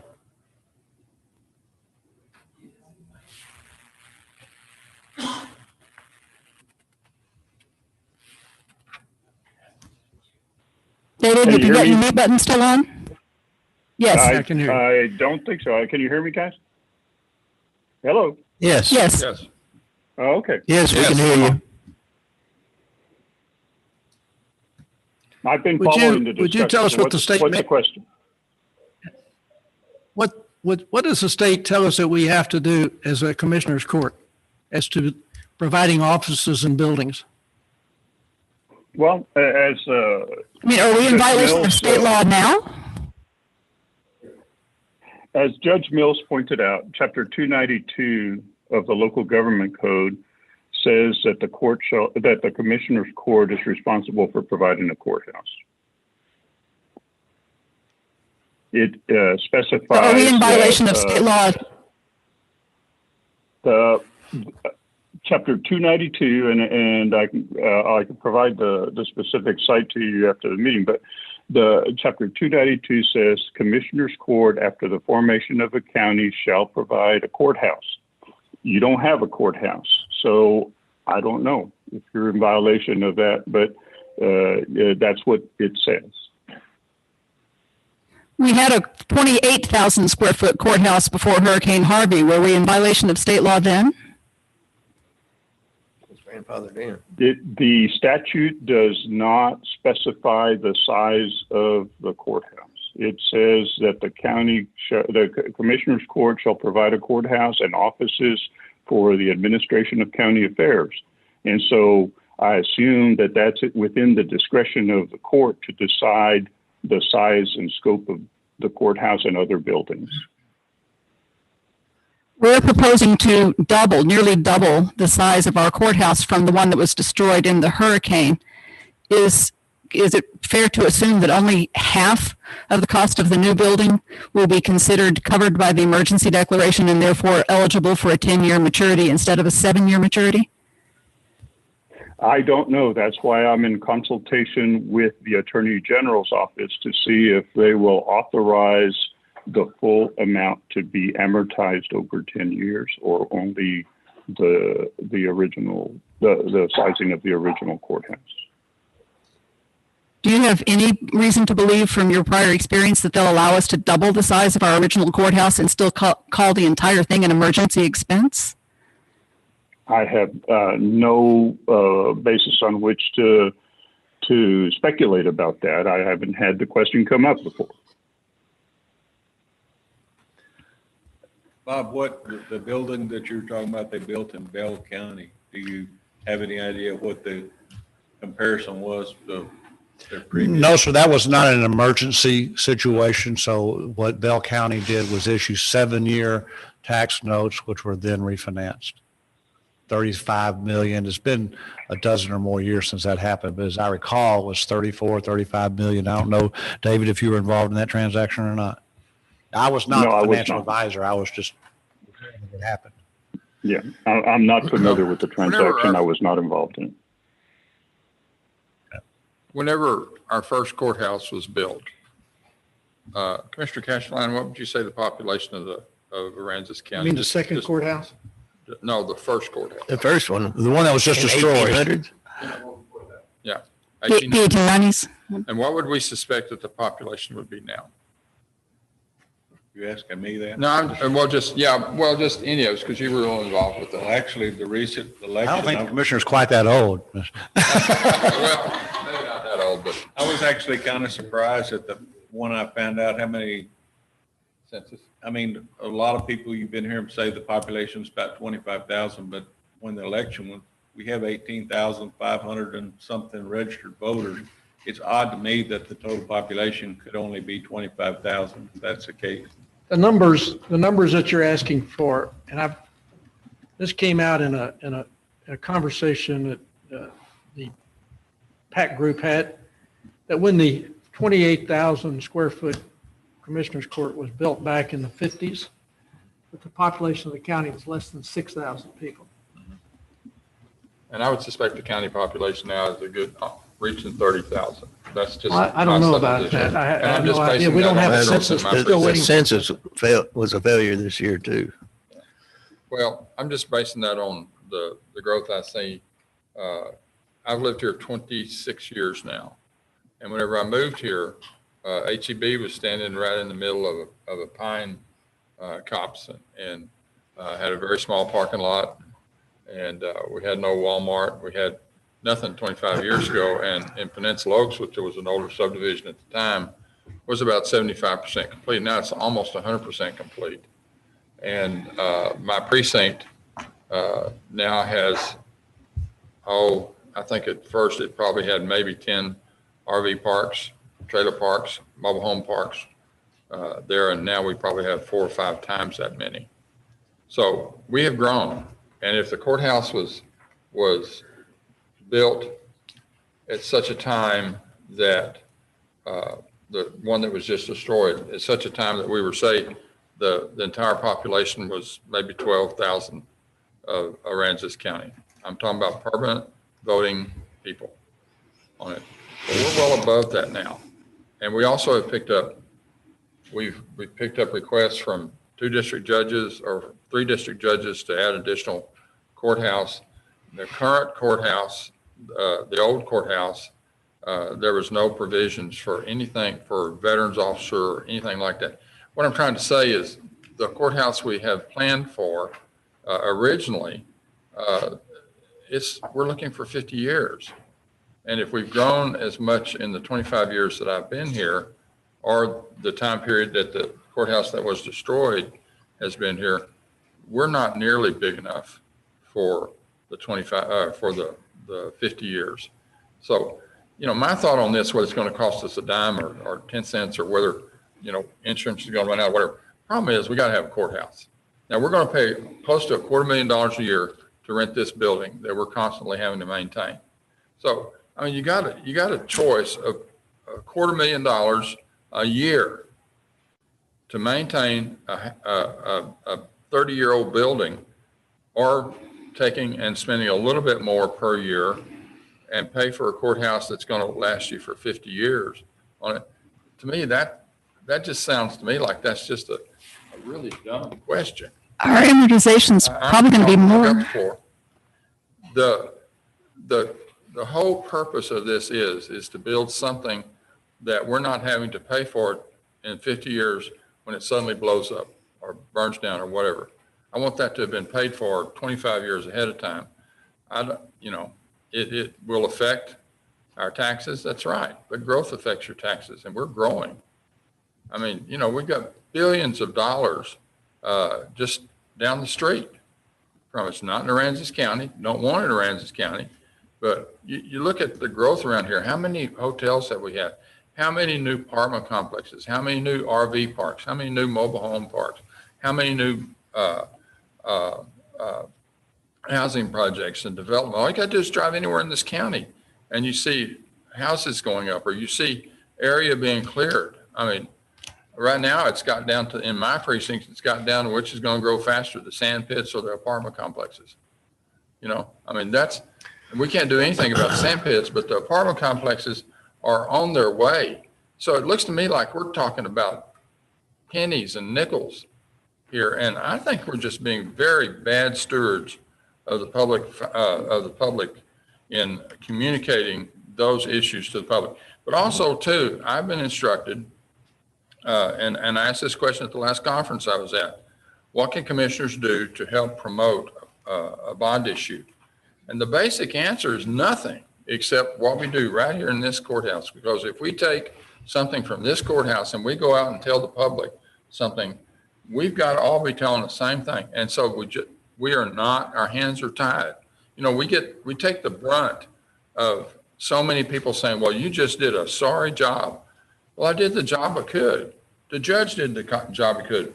All the commissioners did the job that we could. And I'm pretty sick of it. You know, I'm ready to just make a decision and go with it. And the size just reflects our planning. If you want to downsize it, that's a reflection on our planning for the future. If you want to upsize it, that's a reflection on our planning for the future. One's too high, one's too low. Something's got to be in the middle. And so for that, I'm done. I have 2 points then. Okay. One is $250,000 rent needs to be compared to the amortization of the debt, which I understand will push $1.5 million. So it's not as though it were a small increase in cost. That's 20%. $250,000 to $1.5 million is a factor of 6. The other point is, although once we have officially started a bond election, we're not allowed to spend county money to advocate for the bond election. That does not mean that for 3 years we had to sit on our hands and not make the case for how big our courthouse should be, how much it should cost, and whether we should be saving up for it rather than springing a $17 million debt on the county at the last minute with no time to discuss. Can I make a few comments in response to that? First of all, 3 years, you're talking now from the date of the hurricane, right? I am. Okay. Prior to that, 10 years back, before, when you were on the court, we knew that we were facing a situation where a courthouse was going to have to be built within a specific period of time because that old courthouse had some significant problems in it. We did early analysis back, what was it, Judge, in 2010, and we're told it's maybe around $25 million. Well, at that point in time, you're going to walk out of a courthouse that's actually servicing the needs at the time, but that it's got a shorter life. What the court did was acquire additional property for the day when we absolutely had to replace that courthouse. Luckily, and I say luckily, Harvey came along and gave us a perfect opportunity to do just that 3 years ago. But to do that, Commissioner, we have to deal with all of the granting agencies in order to get a good deal to reduce the cost down. And we did that on a 55,000 square foot facility that was sized by an architect that has done this many, many times and worked with all the elected officials in this county and department heads, I might ask, to come up with a 55,000 square foot. When the judge said, can we go down to 46? That was the day we had 2 district judges in this office right here, in this room right here, said they couldn't live with that. We had 2 department elected officials, county clerk, district clerk, couldn't live with those levels. So as I said earlier, the primary criteria for building a new facility is to size it properly to do the job that needs to be done. And then secondly, you try to attack the cost in any way you can to get it down. And that's exactly what this court did. Now, the voters turned it down. That was the best plan we put out there. It had a declining rate, a 10% decline in the rate of debt service, and it further deteriorated down to for another, let's say, went from 4.7 down to 3.2, right, Bob? Another 30% decline over the life of that project. So, I look at this, and I think what we're trying to do is trying to justify is that some people who don't have a background in courthouse design or in what's needed. We spent the time and the effort and got the very best people out there to come in and help us design this to what's necessary and to provide some modicum of expansion capability in the future. And that's where I think, that's the number one deciding factor in that's going to impact how I vote on this. I want to build the right size building. We had behind closed door meetings for years during which any number of wonderful ideas may have been developed. None of them were shared with the public or sold to the public, is my only point. Once we got to the point of it going on the ballot, yes, we were somewhat gagged, although I went out and talked to the public about it. Didn't spend any county money, so it was legal. I'm talking about selling it to the public, not selling it to ourselves behind closed doors. Ms. Laubach, we need to give some people that have asked to speak at this. I have sat quietly while people spoke at length. Okay. Mr. Jackson?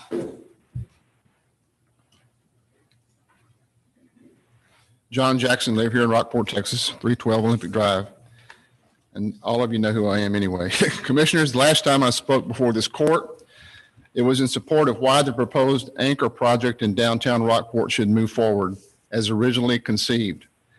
And I still believe that, and it's why I still support it.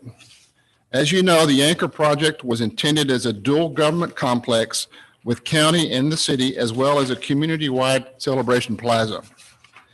Here are 4 reasons why I think it's prudent to move forward. You've heard them over and over, but I'm going to say them again. Number 1, you have a fiduciary and legal obligation under the Texas Constitution to provide a courthouse, and preferably one which could last 50 to 75 years. That's my opinion. I don't think that's in the statute.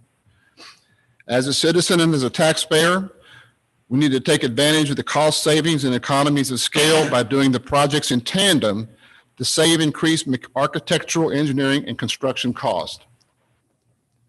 Number 3, by not moving forward now, we, the citizens and the taxpayers, risk losing millions of dollars provided to us if we don't keep our end of the bargain. Number 4, in my opinion, the spending policy of a new administration will quite likely lead to higher interest rates. And for each 1/4 point rise in interest rates, it's going to cost the taxpayers several $100,000 per year more in interest toward our payment amortization. Besides your obligation to provide a courthouse that will serve us well into the future, the other 3, the savings on the soft and hard cost construction cost increases, the possible loss of government funding, and higher interest rates, all 3 will ultimately be absorbed by Aransas County citizens and taxpayers, and collectively will be a painful opportunity cost of delaying this project. That is too big of a risk, in my opinion. That additional burden will be assumed by all of us and future generations to come. If we wait until May, there's no assurance it's going to pass then either. We need to use these tax anticipation notes to build a courthouse that fits our future long-term needs. My hope is that you all put politics aside and do what's best for the long-term future of this county. Thank you. Thank you. Ms. Russo?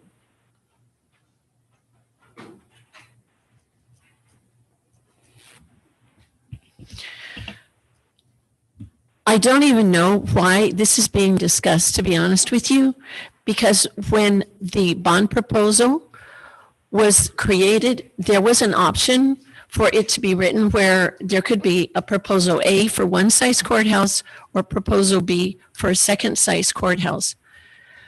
I have talked with the judge. I've talked with Commissioner Laubach.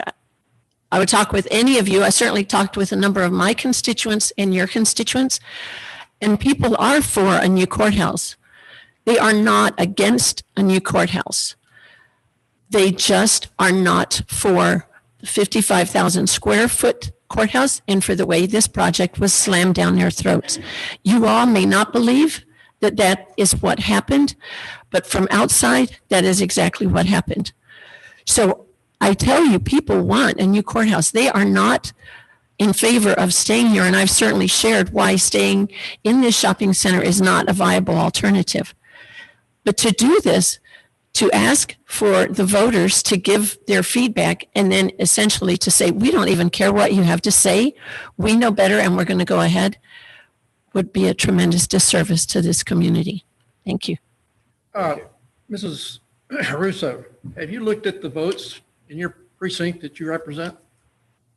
On Proposition A, did you look at the votes? I recognize that Precinct 3 came out in favor of that proposal, and I also am rather surprised about that. I'm not. Okay. All right, this was a presentation and discussion, and that has been done. So let's move to item number 11. Commissioner Laubach, do you have a motion? I move to require 30 days written notice to the public of the terms of and the parties to any proposed bond issue, tax note, or any other form of borrowing before bringing such an agreement to a vote of the Commissioners Court at any regular or special meeting, without prejudice to the court's right to discuss such a potential agreement in the meantime. Shall I go ahead and move for the other? Since they're No, I need a second.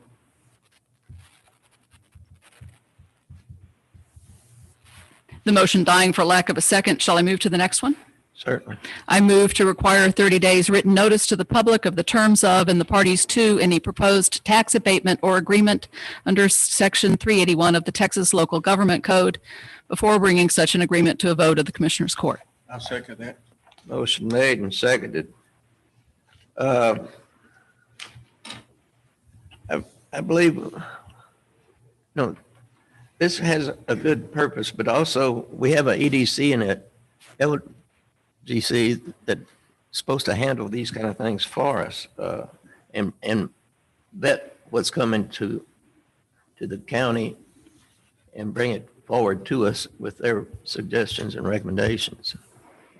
Judge, I think it's also my understanding that we have a protocol out there right now on tax abatements, but it needs to be reviewed every 2 years, and we currently need to review it. Isn't that true, Mrs. Barbie?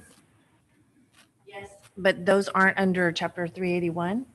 So, yes, the other ones do, yes. So, while the proposal has merit, we have some issues here that we have to work through, the relationship with the EDC and whatnot.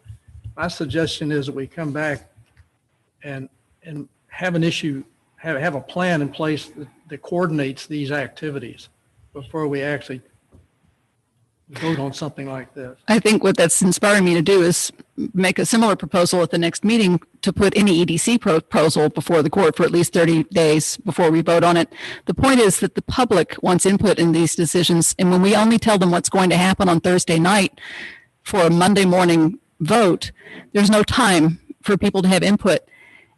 I want to stop the business of finding out on one business day's notice that we're going to give tax abatements or borrow tens of millions of dollars. But that's what the EDC and That's the public I'm talking about, not making sure it's okay with the EDC. I think we should clarify, it shouldn't be the EDC. The EDC is separate entities. The LGC. Or the LGC. The LGC is all the entities. It's a public meeting, the same as this. So you could use the LGC if you choose to go that way.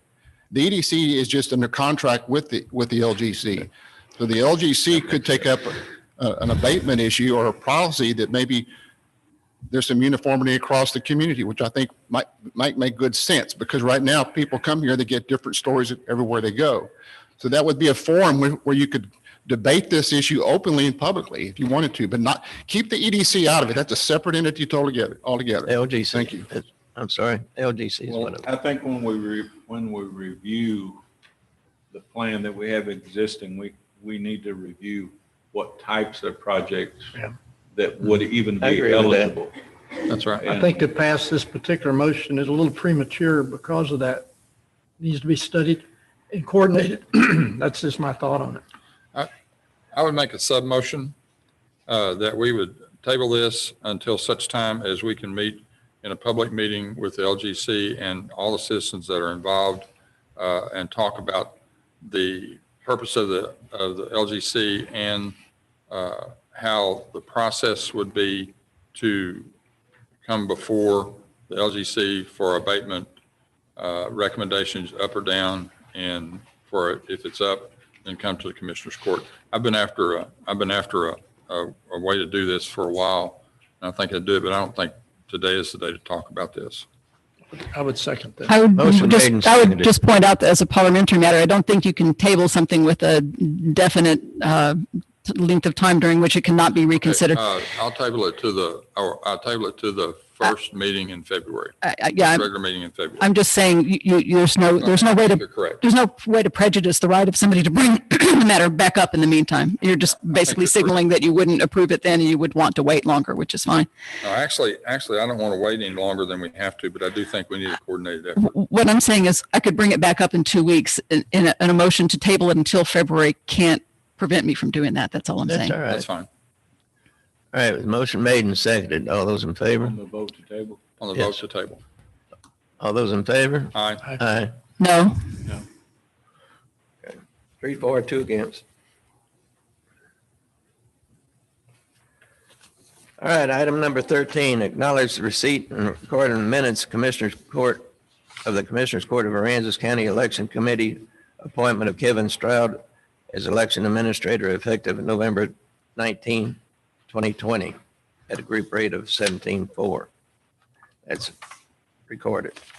Now, discuss, approve, disapprove a full-time election coordinator's position effective December 1st, 2020 at a pay group of 11.2 to replace the temporary election coordinator position currently being paid by the CARES Act grant that expires November 30th. An increase in voters registration and mail-in ballots has created a need for this full-time permanent position. Mr. Stroud. So just since Congratulations. Thank you. So just since last year, Aransas County has seen an increase in just over 8.5% voter registration, and also about a 78% increase in ballot by mails since the last election in 2018. This takes a large amount of time to do in my office, especially ballot by mails. I would estimate that a ballot by mail takes anywhere from 15 to 30 minutes from start to finish for every single ballot by mail request we receive.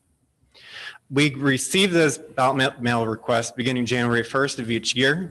Those voters can indicate that they want it to be an annual application. So that application would forward through every election held that calendar year, potentially being up to 3 elections, possibly even more in a single year.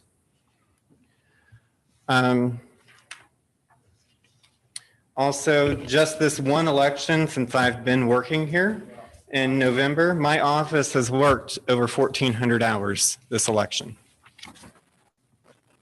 That includes myself, my office, my temporaries as well.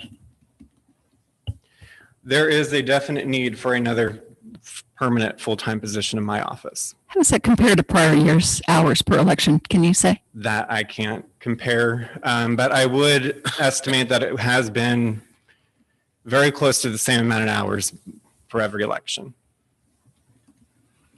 Now, if this is all going to be tied into the rest of the entities that would use us as their election administrators, correct? So we can't really bill out to those entities for my understanding is that we can't bill out to those entities specifically for full-time hired help, but we can for other services that are related to that election. Kevin, let me ask a quick question. We hold elections for other entities in our community. A lot of these costs can be passed on to some of these folks, right? Yes. Do you have any estimates on the cost of this full-time person and how much of it can be recouped? And because I don't think it's in the 2021 budget. No, it's not. No, it's not. So I do have a number just for, we're hoping this position would be effective December 1st. For that 1 month salary, it would be $2,865.05. That'd be the salary plus burdens. And then for an entire year, beginning next year, would be $46,811. Those are numbers I got from the auditor's office. So $2,800 on salary, but the total is 46. That includes all the fringe benefits and whatnot. Yes. So 46,000. Do you have any idea how much of that you can pass on to the other entities? But cost, I mean, they have to have elections as well. Correct. I don't have any idea on the exact amount because, like I said, in my opinion, we can't directly bill out for salary of a position. Right, except you also have a contract. So Yes. your office would have the ability to contract with other entities that so chose to use the elections administrator. Yes. You could increase your cost there. Yes, so we can increase our costs there, and also part of our agreement too, and what the state does allow is we're allowed to charge entities a 10% administrative fee for election services. on Even top in the of primaries, cost. when you're dealing with the political parties, they pay for those elections as well. They do, but with the primary elections, we are very limited in what we can and cannot charge the parties. There is a lot of more state laws that go into that for primary elections. That's shocking. The state passes laws that create more expense, and yet we can't pass those. I will be honest with you with primaries. I think primaries end up costing the county I'm money. not surprised about that. Yeah. Kevin, why is I don't understand why the total cost of personnel is going up. Aren't you just replacing Michelle? Where's the extra? I replaced Michelle. This is to create another new position in the office. Your previous job was paid for by a grant where you were. Yes, it was grant funded, and I was actually at that time full-time. And that grant's not going to be out there in the future, right? No, this was the CARES Act, was related to COVID. So what's this year's total budget for the elections office? That I don't have that number. Even just really roughly? I mean, $1 million? No, total. Just, I want to know how much this, is this 47,000 a small or a large part of the total annual budget for the elections office? That would just be the salary part. I understand. I'm asking whether the number is large or small in comparison to the overall number, and I don't know what the overall number is. No, I don't have it. I don't have it. You have My guess any idea? it would be small. I mean, is it a several $100,000 a year? This is the office you're going to be running. Don't you have a rough idea what its annual budget is? I just took the office. I know, but a rough idea. Last week, so I mean, Couple of 100,000, No. half a million, not even. Yeah. Jackie, you don't happen to have a copy of the budget with you? No, sir, I don't. Colin may be able to find it for us Pulling quickly. it up right now. Get us a number here. I mean, that's one position. This would be one of three, so you're looking at, it would be just probably less than a third, 30% of just. I don't know. I think that elections budget is between $150,000 and $200,000. I believe, I think, I know it's over 100, yeah. Well, how's it feel like to come in your very first election to be a record one? With all kinds of- Yeah, you got a good start. And I might just mention while we're waiting on that is I went by there quite often, and I thought that was probably a well-run election for going to. Yeah, judging, larger anticipation. It was smooth. Thank you. judging by Thank you. what's going on all over the country out there, you guys did a stellar job. Some of these other states have really got some serious problems. And your willingness to go out to the cars for really elderly voters was, at least on my street, enormously appreciated. Well, thank you. It wasn't just elderly voters, sick ones too. My 99-year-old neighbor voted in person and she appreciated What it. was that budget number? For 2021, the budget is $213,267. Well, that's about 25% of the budget right there. Okay. Ms. Russo, you had something to say.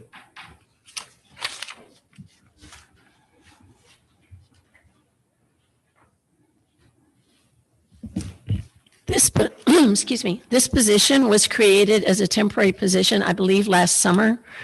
And it was to take care of the additional requirements that were being put into effect due to COVID, hence the payment by the CARES Act. When I looked at the website, it appeared that less than 9% of the votes that were cast in our county were absentee ballots. So it was a total of about 1,600 ballots. I know times change.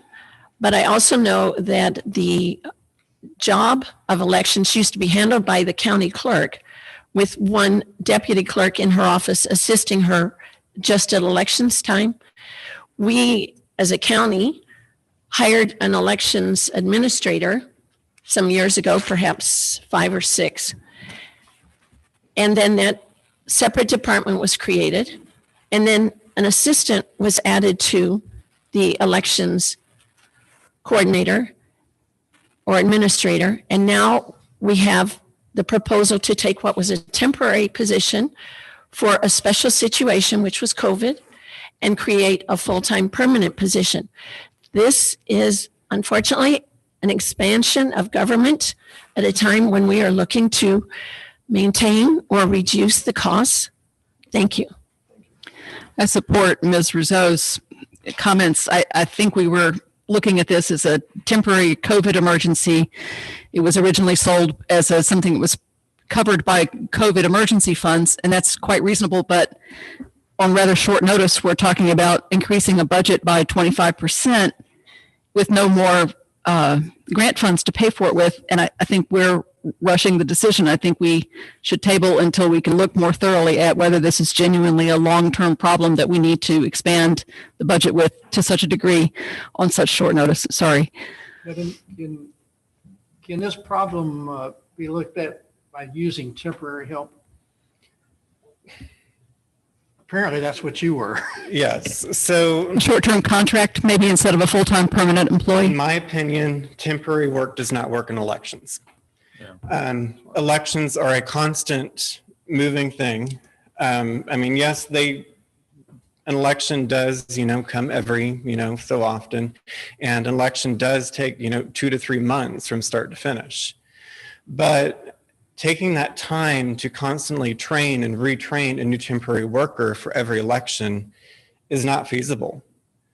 I need somebody in that position who knows what they're doing on a daily basis and that I don't have to oversee and train every single election. You may need such a person long-term. That's exactly what we don't know yet, which is why I am suggesting a contract position that has a termination date on it so that we can rethink at the end of it whether it needs to become permanent. I don't think we've made that case to ourselves or to the public yet that after the COVID storm dies down, we still need the extra staff. It is an enormous expansion over the last few years, and this is another pretty big one. But y'all do a lot of other things other than just elections. Y'all been taking care of the record, getting that footage not being done by the county clerk at the time. And, yes. So I mean, we talked about, hundreds and thousands of records that had not been. Correct. Well, that was record keeping. Yes. So, I mean, there is a constant after every election and, a constant with voter registration. Record keeping is a major part of the election process. And unfortunately, I think from the outside, a lot of people view elections as, you just have early voting election day, that's it. For every election, it takes 2 to 3 months to plan those from start to finish. And while that's going on, all of your other duties that you have day to day take the back burner. But that's been going on for years. There's no new crisis this fall. And that's one of the reasons why we're so far behind on records. Yes. Then maybe we need a pitch for why you need more staff because you've been behind in records for years, but that's not what we heard today. I would again table until we can figure all that out better. And at the most, what we should do today is approve a temporary position. So you make that in form of a motion?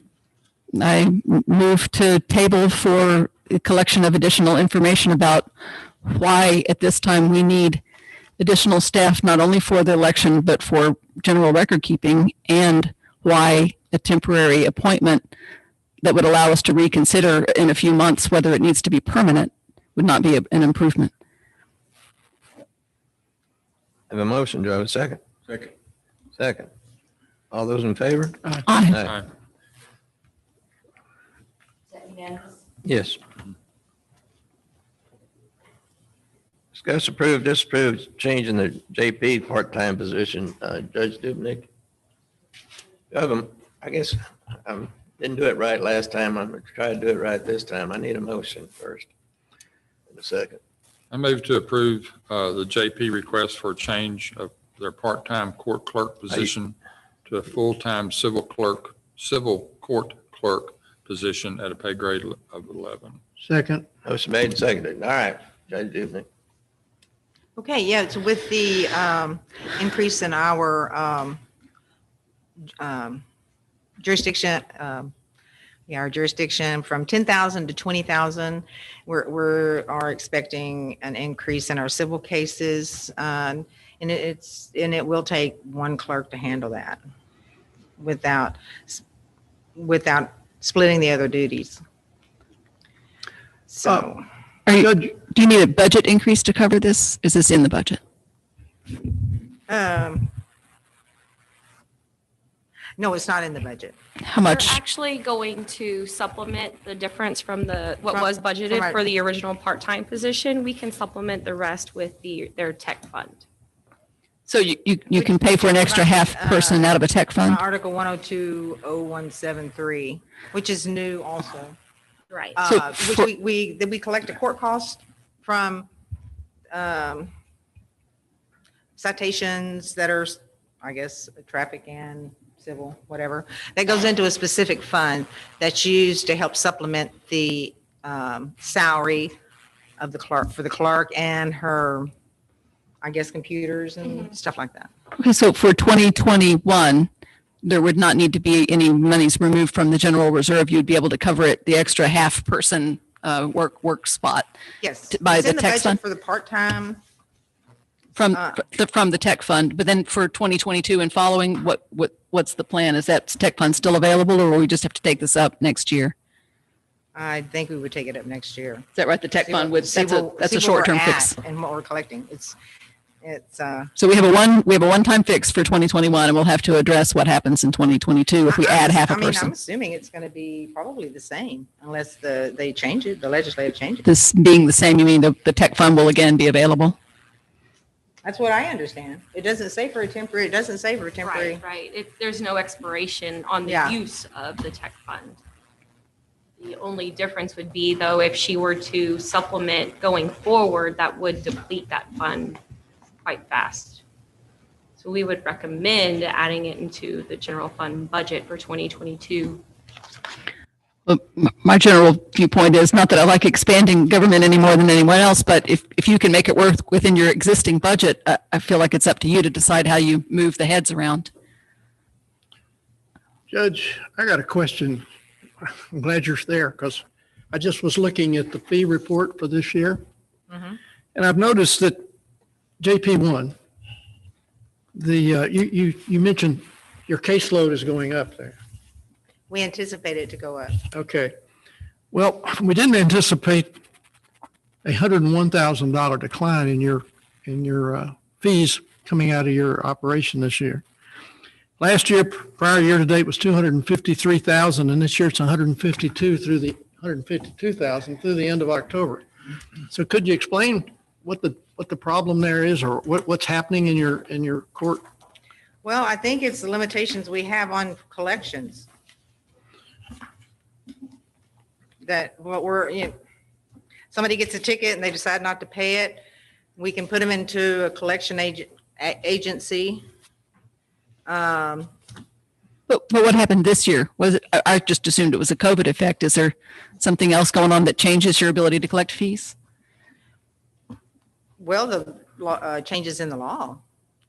We're not allowed to put anybody in jail for as a debt, as a COVID collection effect. of debt. Yeah. In other words, COVID is, the law is that if somebody comes into our office and says, I can't afford to pay this, I only make this much money. Are you talking about things like, bail reform laws, not to do with the COVID at all, just other changes in law that inhibit your ability to? Yes. Okay. They prefer you not to let them sit it out in jail, which, we don't. We try everything else. We try community service. We try, payment plans, $25 a month. So that's not going to improve even if the pandemic is over. Is it something you take into account for next year's budget, knowing you're going to have that much less fee income? I mean, are you still going to be able to cover your new employee? I don't know. We're not allowed, the jail, and the jail's not taking Class Cs right now. So trying to even collect from the locals, they know this, they don't pay. The law requires that if they come in and they are found indigent, we either waive the fine and court cost, part of the fine and court cost, or let them do community service. So how are you going to make ends meet? Just looking at this, even your license and weight requirements, so these are for the most part commercial folks, and they're not paying their fines either? Some are not, but licenses weight, they're not working the weight station. So we're not getting any they are working some. We're just not getting what we used to get. And you talk about general locals not paying. If I look at JP2, they did 259,000 through the first 10 months of last year. They're at roughly 248 this year. So The people up in JP2, they're paying their fine. Most of our revenue come from the weight station. And I believe that the officer retired, DPS took over, and they're not working it like they were. JP2 right now, DPS and everybody else is working north because of the head-on collisions. Actually, the first 10 months of last year, only 63,000 came from the way station and 253,000 from other. So it was only 25% of what you were taking in. You know. Well, they haven't been working the weight station for a while. Well, what I'm saying For is. about 2 years. I mean, not like they should. Made the comment, though, that most of your revenue comes from the way station, and that's not true. Well, Doesn't appear to be. it didn't come last year, but that's a large majority of it. I said earlier, I don't like tinkering within a department's internal hiring decisions as long as they can stay within their budget. But I'm afraid you're persuading me we have budget issues that probably ought to be looked at harder here, because I'm not sure how you're going to make ends meet even with current staff, let alone adding half a person. And I hate to be the queen of tabling today, but I think I need to eat and move to table until we can look harder at where the money's going to come from.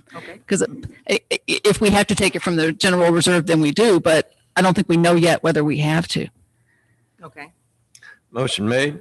Is that right? Yeah, I move to table. Motion made. Second, Commissioner Castelline. All those in favor? What are we voting on? To table. Table it? Aye. Unanimous. Aye. All right. Discuss, approve, disapprove change in the county attorney-elect's following job position group pay scale. Someone want to make a motion? Judge, I'd make a motion to approve change in the county attorney's elect's following job position group pay scale due to qualifications of applicants as stated: senior attorney from group 32 to 31, and civil attorney from group 31 to group 33. No new monies. All right. Second? Second. Yes, ma'am. Do you have any questions for me? I do. We've done some changes for you, and I've talked to you about that. But could we get a schedule, a diagram of a flow chart as to who does what in your new office?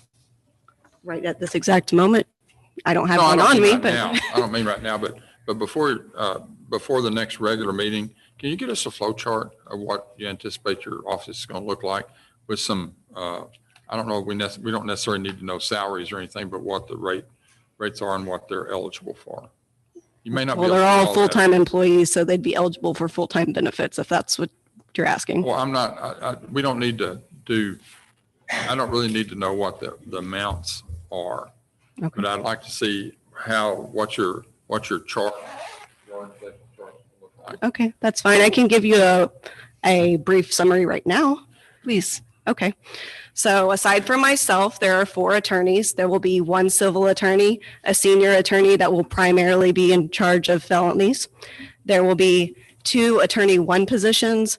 1 is currently filled, and the other is open that we posted a couple of months ago. And what are those, civil or criminal? Those are quasi-criminal because they also handle CPS, juvenile, and JP cases and misdemeanors. So 2 people will be handling those cases. And then there's paralegals, office manager, investigator. Who's going to handle the county court, the commissioner's court? The civil attorney will be here full-time, and then I will come when I'm available.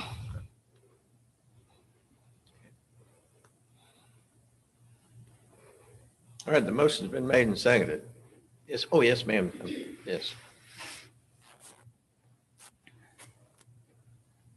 I just note that it said no new monies, and although steps weren't given, if you go from a group 32 to a group 31, just starting out at the beginning of the pay scale, that's a reduction of about $4,000. If you go from a group 31 to a 33, that's an increase of about $8,300. So between those 2 changes, it looks like there will be a net increase of about $4,200. And as I mentioned, I didn't know what their steps were along those pay groups, but I just was curious how there would be no new monies. Thank You you. have to lump them both together to get to the zero? No, so I'm filling 6 positions, and in increasing one of these groups, I decreased some of the steps on the other open positions to make up the difference. All of these numbers were ran through the auditor's office and are within budget. So in other words, we consider 16 and 17 together in order to come out net neutral? No, we considered all 6 of the open positions together, which are not all listed because I'm only making changes to 2. Okay. And instead of giving some a step 3 that are new open positions, they will instead get a step 1 or a step 2. So all together, if you take everything into account, it fits within the budget. You're welcome. Thanks. All right, the motion's been made and seconded. All those in favor? Aye. Aye. Unanimous, I guess.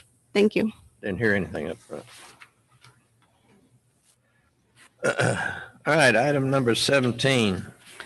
I move to approve the county clerk's revised job descriptions and pay groups as requested. Chief Deputy Clerk, Courts and Administration from 16.4 to 17.3. Deputy County Clerk, Criminal and Civil Courts from Group 12 to Group 14.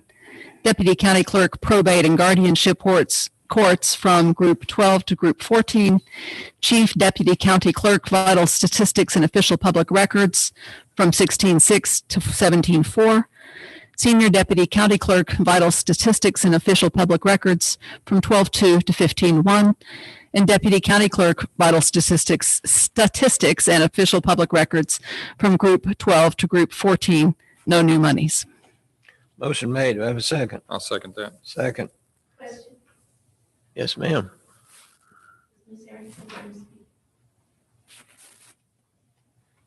Yes, your question.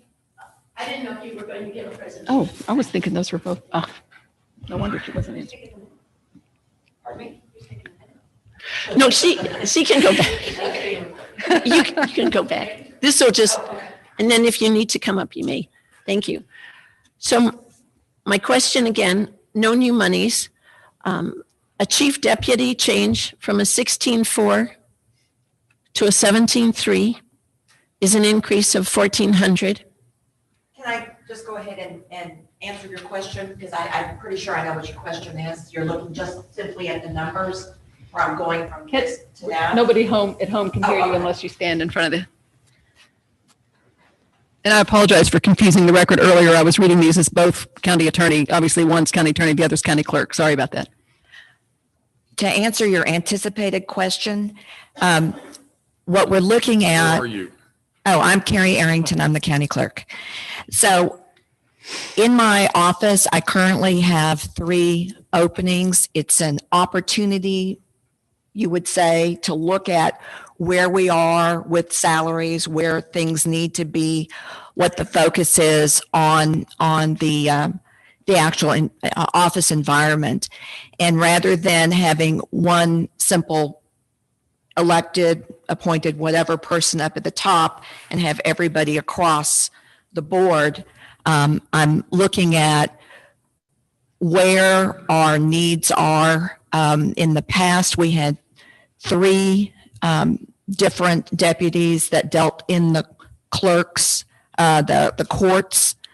You'll see that now I have criminal and civil and then probate and guardianship. So 2 of those people and then somebody over those people who would train and then back me up in terms of being a chief deputy over courts and administration.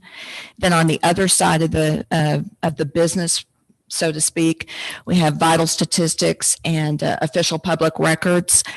I found that is a very high demand area, and we have a lot of people who come into the office and not enough people working in those areas. So we're looking at where we were with the money and what it makes sense to redistribute funds as it stands, and also to look at trying to provide cross-training for the office so that you don't depend on one particular person if that person is gone, where you can't actually fulfill the function. So you're looking at, sometimes you can have a grade and a step that's a lower, and it could be the exact same rate at a higher grade, but a lower step, if that makes sense. So for example, you have, let's say a 15.6 might be the same as, I don't have this in front of me, but it could be the same as maybe a 17.1, something to that effect. So you're just looking and. Do you mean for a different job?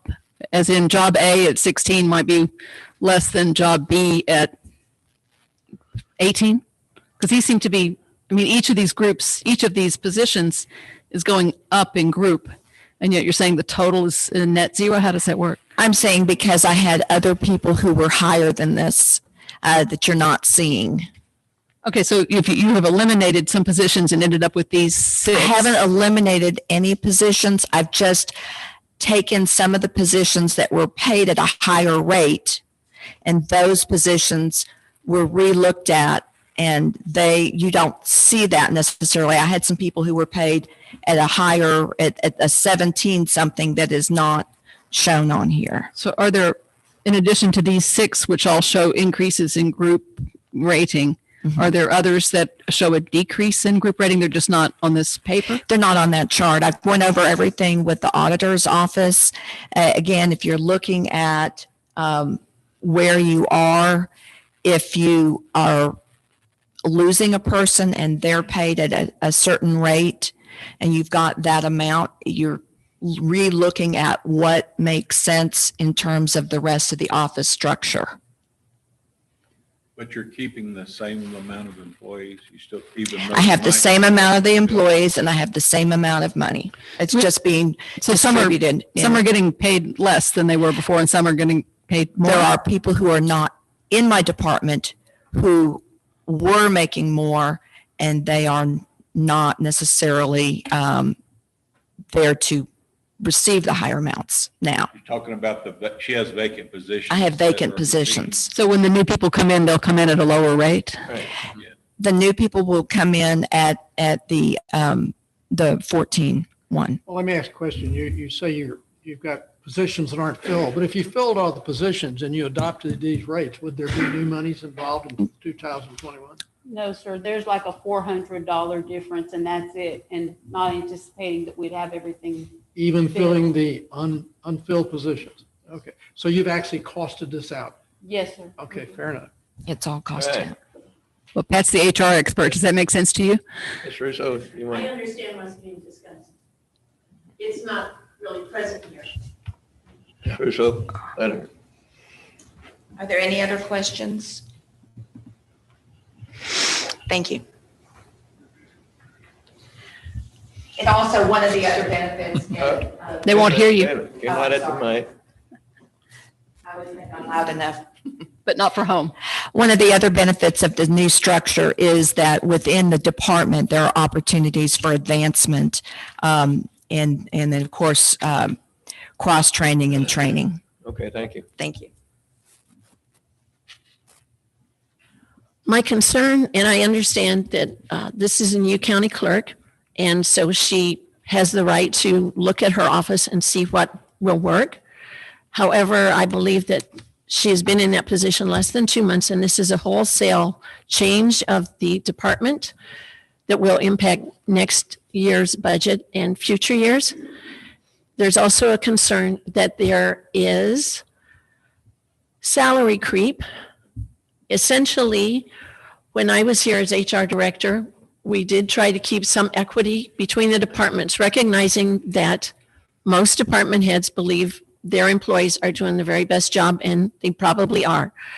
However, we tried to keep some equity so that now deputy clerk positions, which are in the district clerk's office, perhaps the treasurer's office, will start to see and question why they are not now at those pay groups. And I think that will be a tough thing for department heads or elected officials to explain. Thank you. Thank you. All right, the motion was made and seconded. All those in favor? Aye. Aye, unanimous. Discuss, approve, disapprove budget line item transfer. We know what that is. Make a move to approve the budget line item transfers and amendments for this period. Motion made and seconded. Commissioner Castleline, all those in favor? Aye. Aye. Discuss, approve, disapprove account payable, payroll, and payroll liabilities. They're all normal. I would like to let court know there's about $250,000 in expenses that are COVID related, some changes at the jail and other buildings to make everything safe. And that is included in this accounts payable run. Okay, I thank you. move to approve accounts payable and payroll liabilities. Motion made. Second that. Second, Commissioner Casper Cheney, all those in favor? Aye. Unanimous. Now's the time for any elected official, department heads to speak now or forever hold their peace. I'd just like to say, it's been a while, but I'd like to welcome Jackie back. She was out for some health issues, but we're glad she's back because, I am too. and I know Tana's glad she's back. So, welcome back. All right, do I have a motion? Motion to adjourn, Judge. Motion made. Second. Second, all those in favor? Aye. Unanimous. Thank you. Have a great week and have a happy Thanksgiving.